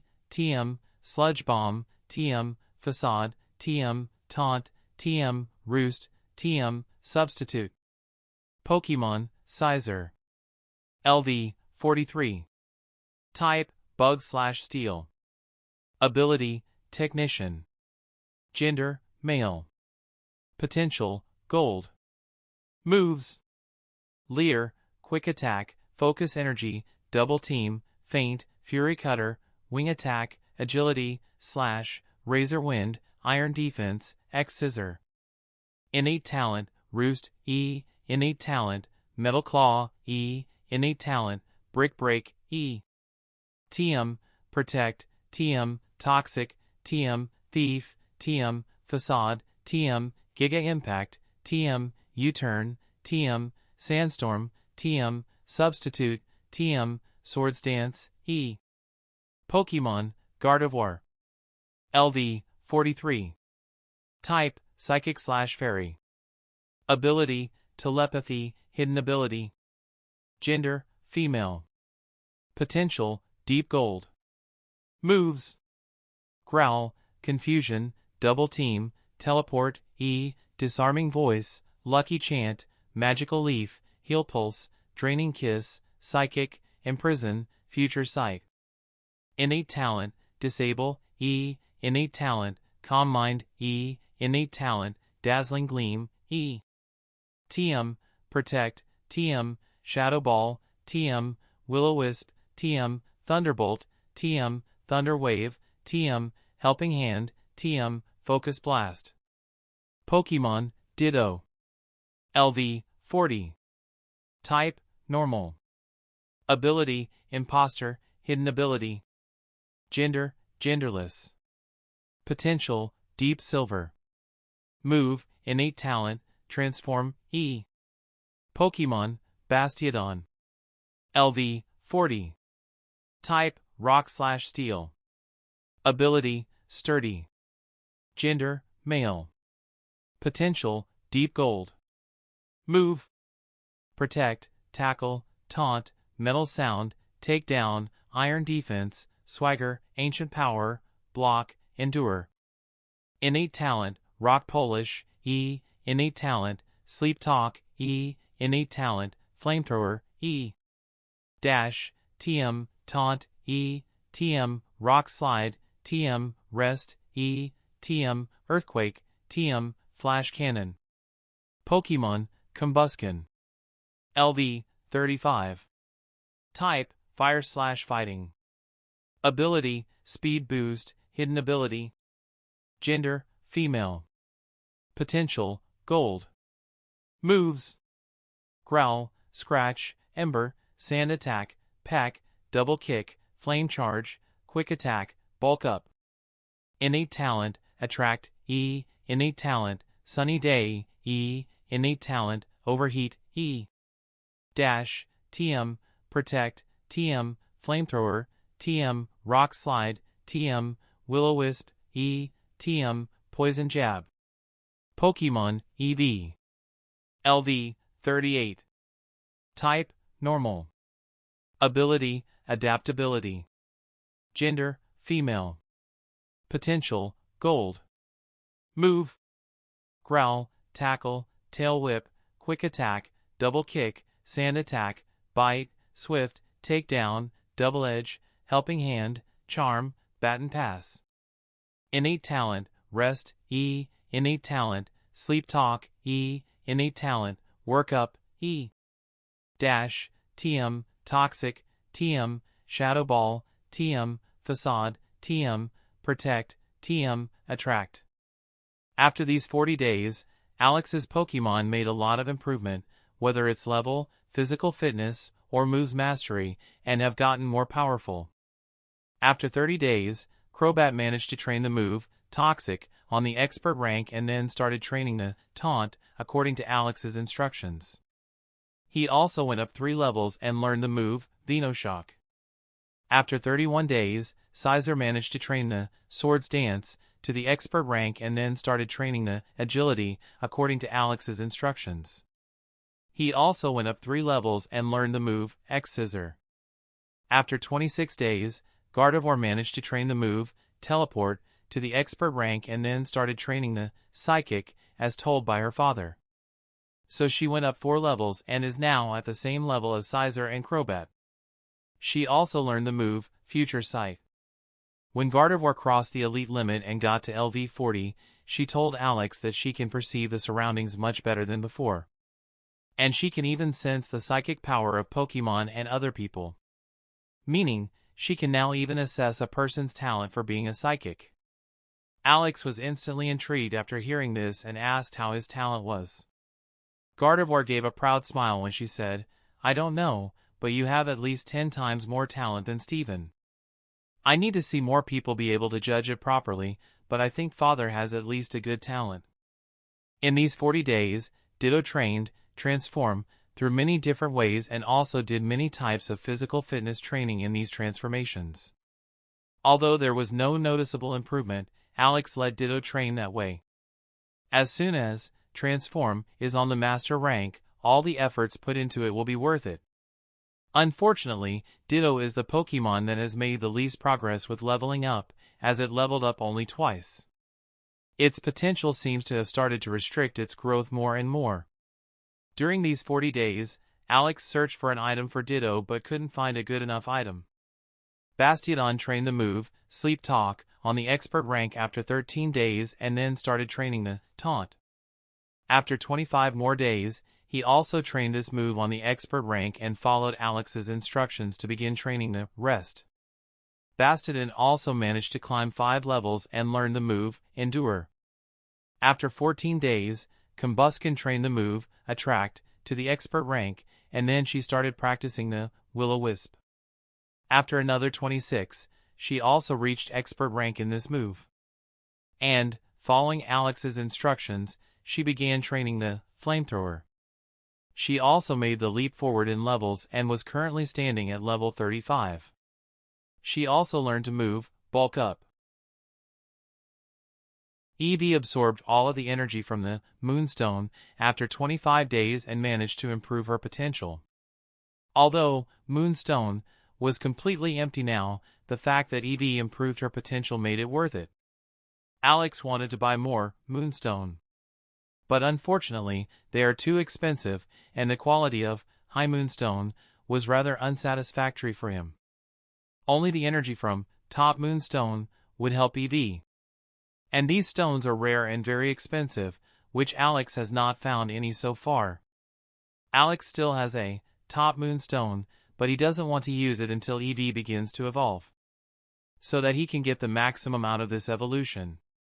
Eevee has not only made progress with her potential but also with her move mastery and levels. Eevee trained, Rest, and Sleep Talk on the expert rank with a steadfast effort of 30 days. Then she started practicing the Double Edge according to Alex's instructions. She also went up 7 levels and learned the Charm and Baton Pass moves. Alex, who had to make many important decisions during those days, like which Pokemon will train which move, spent a lot of time thinking. There were Pokemon where making the decision required no thinking. Like Scizor, where Alex wanted to train the 3 reinforcement moves, Swords Dance, Agility, and Focus Energy, first and foremost. But there were also Pokemon where Alex had to think for a long time, like Combuskin. In games from Alex's old world, it wouldn't make sense to let Combuskin train the Will-O-Wisp move. But in this world, it's a totally different topic. Will-O-Wisp does more damage and is more effective when used by a Fire-type Pokemon. And through the tests done by him, Alex found that it becomes even more effective when Sunny Day is used beforehand. But Alex couldn't decide which move Combuskin should learn first. Flamethrower has the same advantages, but also has the disadvantage of Combuskin wanting to use Overheat at the beginning. But even with this disadvantage, it is important that Combuskin actually has a different Fire-type attack move on the expert rank other than Overheat. After thinking for a long time, Alex decided that the Will-O-Wisp is probably more important for Combuskin than Flamethrower for now. Especially when you consider that this move is more important while fighting in a team. Alex also wanted to train for the remaining 5 days before the start of the rookie tournament. But Steven wanted to go to a mountain range where there are supposedly many good and rare rock-type Pokemon. It was a mountain range that Alex cannot enter in the games and was only visible on the map. This mountain range was not only filled with rock-type Pokemon, but you could also find many ice-type Pokemon living there on the top. This mountain range is very popular among elite trainers, and there are often good and rare Pokemon found there. Although it is dangerous, it is not really dangerous for relatively strong elite trainers like Alex and Steven. So they both agreed to climb this mountain and stay on this mountain for a few days. Chapter 177. In a forest on a mountain residing in the Hoenn region rests a proud Ninetails inside a very clean cave. This proud Ninetails rules over this area together with her life partner, who had just gone hunting for food. She was the most talented among all Ninetails she has ever met. And even the Pokemon with the best talent of different species were not as good as her, which made her a very prideful Pokemon. She doesn't know if she really has better talent, but she noticed that how she improves moves faster and can even use moves that no other Pokemon can. That's why she thinks her talent is better. This proud Ninetails also had high demands for her life partner, so she ignored all other male Ninetails and only talked to the most talented one she met. Although her life partner had a little less talent than her, he was at least a little stronger and was the most talented among the Ninetails, besides her, she has ever met. After she and her life partner had accumulated good strength, they together secured territory for their family to use. She noticed a week ago that her body had changed slightly and found out that she was pregnant with her first child. She felt that she probably wouldn't need to wait more than a month until her child was born, and this thought left her face very blissful for an unknown time. Ninetails is a Pokemon that is only pregnant for 40 to 45 days. And only when the pregnancy begins on the 35th day that their combative abilities get limited. As she was waiting in her cave for her partner, she suddenly heard a very aggressive scream from her partner, which could be heard throughout the area. She knew immediately that her partner would never cry out such a scream, and he must have met a strong opponent. And he must have been warning that Pokemon to not enter into their territory. Ninetails looked serious and quickly started running in the direction from where the scream came. With her swift speed, she didn't even need 1 minute to arrive. What she saw shocked her to the core and created a feeling she had never felt before. An almost 3-meter-tall steel giant with an extremely powerful appearance, who had very long white horns, which shows how old he is, was eating the body of her life partner, who was lying lifeless in front of him.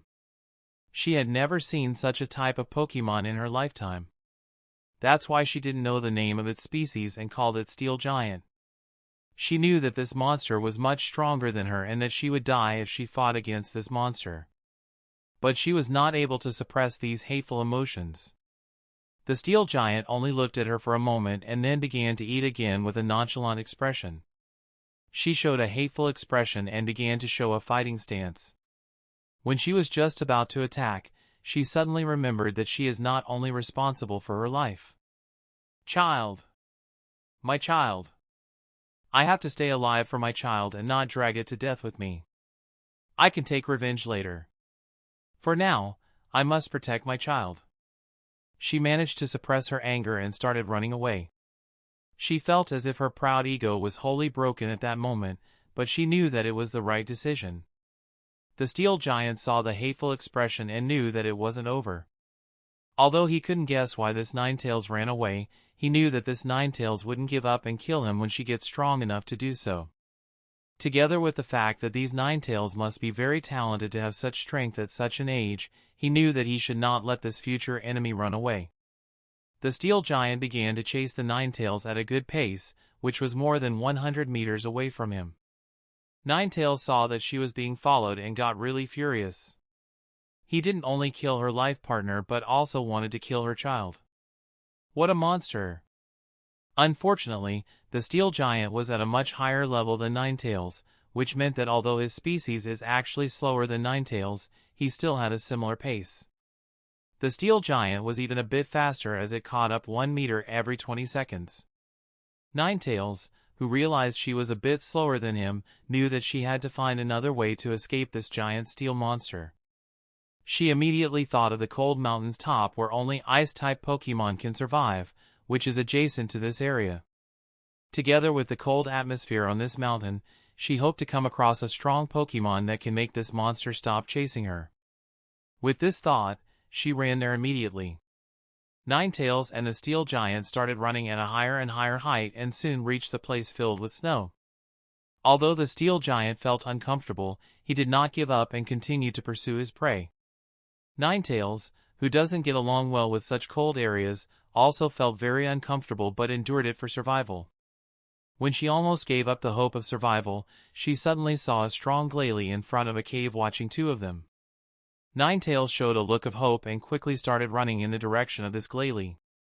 She knew from experience that this strong Pokemon would ignore her and transfer its attention to the more prominent threat. And the reality didn't disappoint her.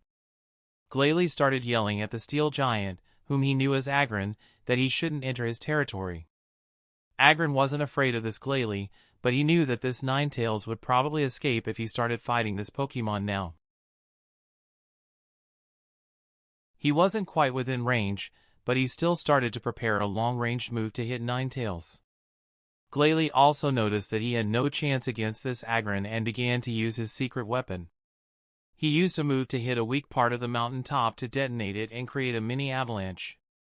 He has lived in this area for a long time and knows which places he has to hit in order to create an avalanche. Glalie wasn't afraid of being buried in the snow, but this Agron won't have it easy.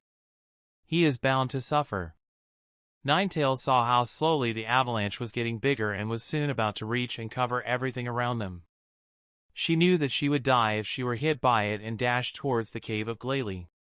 While it's not the best solution, it's better than dying right now.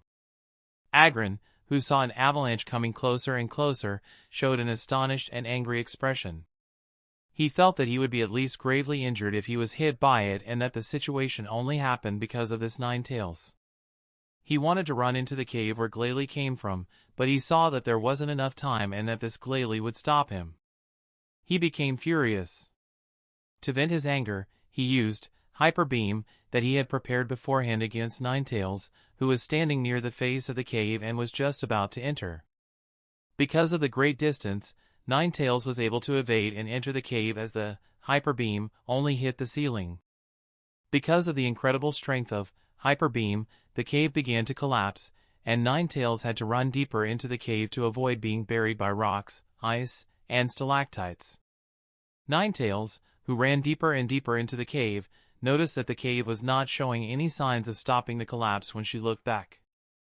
And just like she had thought, the cave continued to collapse for the next few seconds. After 100 meters of running, Ninetails finally noticed that the cave had stabilized and stopped collapsing. It seems that the combination of the Hyper Beam on the ceiling and the avalanche almost collapsed the cave. Ninetails stuck in this cave began to go deeper into this cave to look for another way out. After 2 hours, she noticed that although several Zubats, they can live quite well in a cold place, were living in this cave, there was no other way out than the entrance with which she had entered the cave.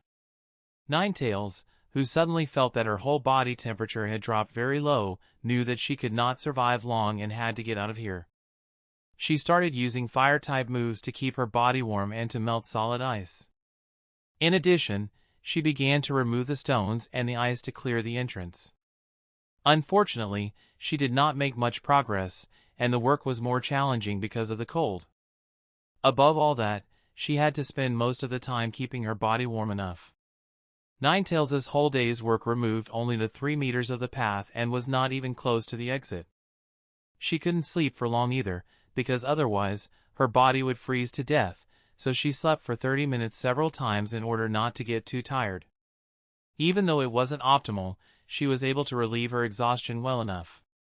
Ninetails started to clear the 3 or 4 meter path every day and slowly struggled towards freedom.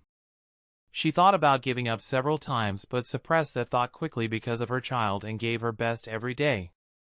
Even if she felt that it was hopeless, she wasn't one to admit defeat. This proud Ninetails even began to eat the Zubats in this cave just so that she and her child can survive.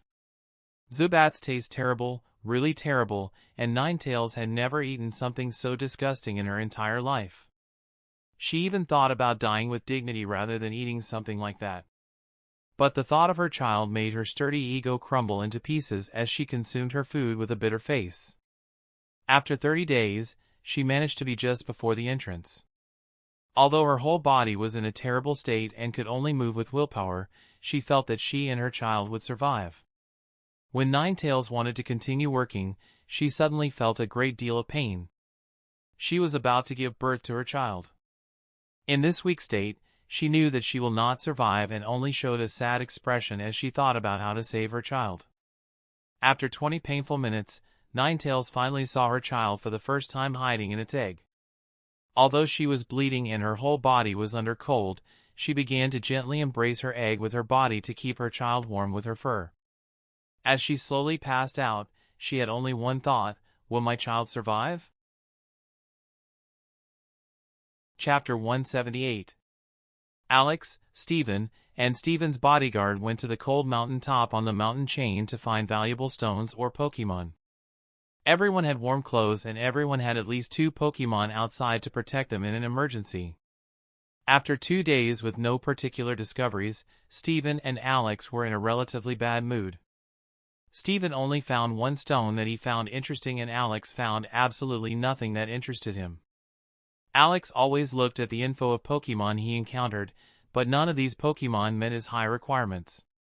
Gardevoir, who is outside with Crobat, suddenly showed a serious expression as she said telepathically, "Father, I can feel a Pokemon egg here that is in a cave. There are also no Pokemon near this egg. That's really strange. Normally, mothers of Pokemon never leave their children alone. I'll have a look at it. I might find something interesting," thought Alex. At this moment, Alex was also happy that he has Gardevoir that can find the Pokemon where sound waves cannot reach them. Crobat has a longer range, but Pokemon that are under the ground cannot discover, which is sometimes really less than ideal. Alex looks him in the direction of Stephen and said, "Stephen, I found a Pokemon egg. Let's go in there and look at it." Stephen smiled and started following Alex. Alex knew that Stephen would not rob him even if this egg is valuable, so that he has no problem telling him what he found. As both agreed beforehand, the person who first discovered a Pokemon or an item may first decide whether he wants it. After a few minutes, Alex came in front of a cave entrance that had been shot and was thickly covered with snow. It looked like the whole cave collapsed completely. Gardevoir saw Alex with a slightly confused expression and said, "Father, the cave entrance is only blocked by a 2-meter wall of snow and stone. I can easily clear that with Psychic in 5 minutes." Alex knew that there was a faster way to go, nodded to Gardevoir. He had the feeling that this method is very safe and does not risk that the egg is accidentally injured because too much power is used. After 5 minutes the path was clear and Alex saw a dead Ninetales wrapped around an egg. Alex, who already had a bit of experience, could roughly estimate how long this Ninetales has been dead. He would estimate that this Ninetale is dead around 3 days. He also saw how stones and snow were laid evenly on the edge of the cave. He looked like this Ninetales tried to escape this cave but died shortly before the end. Alex couldn't see how many meters she dug, but he could see that it was at least 20 meters from his position. A Ninetales, huh? Alex didn't really want this Ninetales egg and thought about what to do with it. He has high requirements for foreign Pokemon before he begins to accept them in his family and does not want to have a Ninetales where he does not know the potential. Gardevoir, who saw this position, had very different thoughts. She couldn't help but think of her mother who sacrificed her life for them when she saw this Ninetales use her own body to keep her child warm. Gardevoir began to ask with a sad expression, "Father, can't we take this egg?" Alex, who heard this, showed a surprised expression and looked at Gardevoir. Gardevoir showed a nervous expression when she said, "I know that it crosses my limits, but I think that these Ninetales would be a good fit for us. I can also see that the mother's age of the egg is the same as mine and already has this strength without a trainer. She was at least level 30, so I think the potential was very good and her kid can't be too bad either." Alex, who heard this, just smiled as he thought. Although he knew that Gardevoir had to pick up this egg because of her mother, he had to admit that she was not entirely wrong. If the mother of this Pokemon really reaches such a high level in a few months, she probably has at least one shallow gold talent. If the child's father has a similar talent, it may well be that there is a gold Pokemon in this egg. Also, it's not bad to have another fire-type Pokemon when Combuskin has the move Sunny Day to the expert rank, and that move is an innate talent move. Alex thought about it for a few seconds but found no reason not to take this Pokemon. Even if this Pokemon is a silver Pokemon, he can train it to the gold rank with enough money. When he took the egg in hand, he felt the smooth skin of the egg and he couldn't help but remember Gardevoir that came from such an egg. Stephen saw Alex take the egg carefully and said with a smile, "Ha, Alex, is that your new Pokemon now?" Alex, who started this Pokemon to close his heart, said seriously, "No. It's my family. Although Alex has great demands, he is very gentle as soon as he accepts a Pokemon. Even if this Pokemon was a bronze Pokemon, he wouldn't give up and still try his best to make it stronger. Although it would be a waste of money as with Ditto, Alex would still do it. Family and strange Pokemon are treated completely differently by him. Steven, who knew Alex enough, nodded seriously and began to seriously say, Alex, I recommend you leave this mountain quickly. This cold for a baby fire Pokemon is really not optimal. It's a miracle that this egg survived at all. Alex looked in the direction of Steven and said, Steven, I'll go now. I'll see you later. Steven gave a smile and said, see you later. Alex said, Gardevoir, teleport us to our room, and disappeared in front of Steven and his bodyguard. Guest room in the villa of the Stones family. Alex, Crobat, and Gardevoir appeared in the room at the same time. Although Alex was able to teleport into the room, he was only able to do it because the Psychic-type guard from the Stevens family allowed it. A stronger Psychic-type Pokemon can interrupt teleporting from a weaker Psychic-type Pokemon if it wants to. But because Alex is an excellent guest of Steven Stone's, he is allowed to teleport to his room. When Alex was about to go to the bathroom, he suddenly heard a strange noise. It was quiet, but it sounded like something was breaking. Alex looked in the direction of the noise and saw the Ninetales' egg start to hatch. Ah, already? Chapter 179. The Pokemon egg slowly started to break from the inside. And after a few seconds, there was a cute Vulpix with beautiful blue eyes and a curious look. This Vulpix was different from her mother such that it was white in color and not yellow-orange like her mother. Alolan Vulpix? How is this possible? In any case, except legendary, the species is inherited from the mother of the child, so it should not be possible. Alex stopped thinking and gently took Vulpix in his arms when he saw it looking around fearfully. Then he started saying in a very calm and warm voice, Don't worry, Vulpix. You are safe here. Vulpix looked at Alex for a few seconds and slowly began to close her eyes while staying comfortably in his arms. Alex took a chair and sat down with the adorable sleeping Vulpix. Alex's other Pokemon started to look closely at Vulpix when they realized that she was asleep.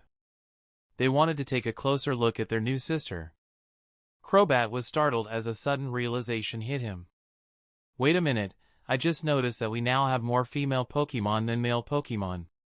Bastiodon nodded with agreement. Yes, you are right, Brother Crobat. The last 3 family members have been female. This is really a weird coincidence. Crobat retorted, Coincidence? I don't think so. If something happens 3 times in a row, it is not a coincidence. I'm sure that our trainer chooses female Pokemon on purpose. Ian, it's the author tongue sticking out. Ditto had a confused expression when he said, HM? But why would he do that?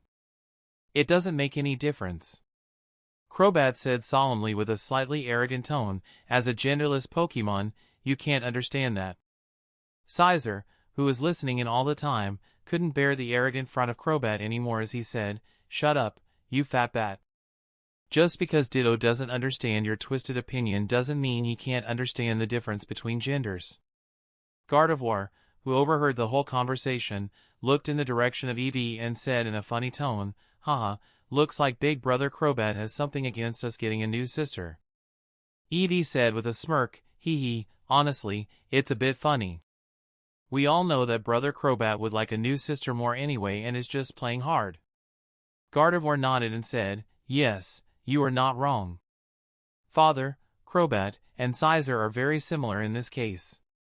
Eevee began to say, with a confused expression, What about Brother Bastiodon? He's like that too, right? Gardevoir said with a mischievous smile, Well, not entirely. Little Brother Bastiodon doesn't play hard. Then she looked at Bastiodon, who was playing with Combuskin and had a sweet smile the whole time. Eevee looked at Bastiodon and said, You know, it's impressive how cute he can be even as an elite Pokemon. Meanwhile, Crobat and Sizer had started their bickering. Crobat looked angry as he said, What did you call me, you grill tongs? Do you want me to knock you down again? Caesar smiled as he said, "Oh, you mean in this little space where you can barely run away? Come on, let's fight and see if you have a chance without being able to run away." Crobat, who knew that this statement was true, said in reply, "It was clear that you can only win if the field is to your advantage." Alex, who overheard this conversation, had enough of it as he said in a low but threatening voice, "Caesar, Crobat, go to training and don't bother Vulpix. If she wakes up because of you, I'll make your life hell for the next 3 days." Caesar and Crobat knew that Alex would really do this and started to go for training without uttering a word. Alex saw that it was quiet again and began to look at the information of Vulpix. Pokemon, Alolan Vulpix. LV, 1. Type, Ice. Ability, Snow Cloak. Gender, Female. Potential, Gold. Moves: Powder Snow, unusable. Innate Talent, Hex, unusable. Innate Talent, Howl, unusable. Innate Talent, Blizzard, unusable. Alex was already starting to think about the role of Vulpix in his team. Ninetales has very balanced base stats, with each number being at least 70 and different types of moves. She also has 2 good properties, namely, Speed on 100 and SP Def on 100. Plus, she has some really great innate talent moves like Howl, which will be very useful in team battles. Combined with powerful innate talent attacking moves like Hex and Blizzard, Vulpix will become a very balanced Pokemon. Alex had the feeling that the word all-rounder goes very well with this Vulpix. Gold! Wow, even Torchic was only born with a shallow gold talent. It's a shame that it only has 1 evolution. Otherwise, it wouldn't be that difficult to get it to the diamond rank. Presumably. Alex can only guess how difficult it is to improve the potential there. If I get Vulpix on the deep gold rank with items, it shouldn't be difficult to get her to the shallow diamond with a top ice stone. Unfortunately, I'm the only one who knows about the exact potential of Pokemon, so Steven's experience doesn't help much. In this world, trainers do not know the difference between a shallow gold, and deep gold Pokemon. Each of these Pokemon is an S-rank Pokemon for all other trainers like Steven. Thus, many trainers think that it is by luck that some S-rank Pokemon reaches the SS rank despite having fewer items and evolution forms. There are even cases where a rich man has spent more than 100 million on items to get his Pokemon on the SS rank but ends up without any success. This example shows Alex that he should only give his Pokemon the best items and the right items at the right moment. Or else, it will make progress more difficult for his Pokemon. In this world, Alex is probably the only trainer who best understands how the talent of a Pokemon works, which is a ridiculous advantage. Although he has to find out most of the information himself, it's not a real disadvantage for Alex. Chapter 180. 5 days later, in the guest room of Steven's villa. A lot has happened these days, and Alex has found out a lot of new things. First, he had Gardevoir test 1,000 random people for their psychic potential. And Alex had to admit that he was very content with the result of this test. As he previously learned from Gardevoir, he had 10 times psychic energy compared to Steven. But after the test, Alex realized that Steven had a slightly above average psychic potential. Results from Alex's test. Average person, 5 psychic energy. 1 in 10 people, 10 psychic energy, Steven is in this category. 1 in 100 people, 60 psychic energy. 1 in 500 people, 100 psychic energy. Alex, 100 psychic energy. Although Alex tested so many people, Gardevoir only found 2 people with roughly 90 and 110 psychic energy out of over 1,000 people, which shows that Alex's talent is, at least, quite remarkable. Unfortunately, Alex knows that his talent is only good and not exceptional compared to other people. He was sure that it is not even in the top 100 and that it will be impossible for him to have skills similar to Sabrina. Alex just hopes that he can learn some useful psychic skills. He was looking for information about this topic but found nothing, so he contacted Lisa and asked for help. Although Lisa now knows that Alex has a good talent for being a psychic since he asked for an exercise book, Lisa would only see it as a small plus to Alex's strength. Very few people can train psychic skills that are useful in real life, such as strengthening psychic-type Pokemon with their energy or the ability to teleport on their own. Alex's talent is far from it. Few hours after Alex asked Lisa for help, she sent him a book and a small measuring device that can measure psychic energy. Alex immediately started reading through the book and had to admit that the contents of this book are really helpful. He also used the meter, which displayed the value of 203. With his previous tests, an ordinary person should have a value of 10. It says that there are 5 levels of talent that make people different, and each level strongly affects the psychic skills that can be learned.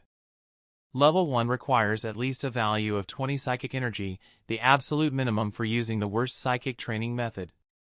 Only after 20 to 50 years can you use the most simplistic psychic ability, bending a spoon. Level 2 requires at least 50 psychic energy. This allows a slightly better psychic training method to be used than Level 1 and allows one to learn psychic skills faster. Only after 7 to 15 years can one use the simplest psychic ability, bending a spoon, and only after 10 to 20 years can one move light objects. Level 3 requires at least a value of 100 psychic energy, the absolute minimum to be allowed to join the psychic community. Allows an effective and quick psychic training method to be used. One with such talent can use the simplest psychic ability, bending a spoon, after just a few days and enables many other useful psychic skills to be learned, such as telepathy, with Pokemon. And one, after the training of 5 to 20 years, can obtain the ability to teleport independently. Level 4 requires a minimum value of 500 psychic energy. The one with such talent is one of the most talented people and is considered among the top 100 psychic talents in the world. It allows one to use the best and fastest psychic training method. One is born with some easy psychic skills and can use them as a child without any training. Skills like telepathy, with Pokemon, bending objects, moving light to moderately heavy objects, can learn almost all psychic skills with enough time. Level 5 requires at least a value of 2000 psychic energy. A person with such an amount of psychic energy will be considered the one of the most talented psychic talent in the world. One will be able to use the best and fastest psychic training method or even create one's own specialized psychic training method. Born with almost all psychic skills, even if one can hardly control them at a young age. Allows one to develop new psychic skills with enough time and practice. Alex, who knows that he was on level 3, was relatively satisfied instead of being sad. He can learn some really useful psychic skills quickly. And even the ability to teleport independently is not impossible in the future. The book also showed many other topics that Alex found very interesting. For example, you can easily recognize that one has a good psychic talent if she can understand what a Pokemon is saying only through facial expressions and gestures, as was the case with Alex. This is the preliminary stage of the psychic skill, telepathy, and can be accommodated by people from level 3 without training. Alex, who read this for the first time, realized why it was so easy for him to understand what his Pokemon are saying most of the time as long as he takes a look at their facial expressions and gestures. He began to read through the psychic training method from level 3 and began training with it every day. Unfortunately, Alex only has enough psychic energy to train 1 hour per day with this psychic training method. But he noticed fast that he made good progress in these 5 days. At the end of the 4th day, he managed to bend small spoons with the help of his psychic energy. That's the end of this tale for now. Thank you for watching and I'll see you in part 7. Peace.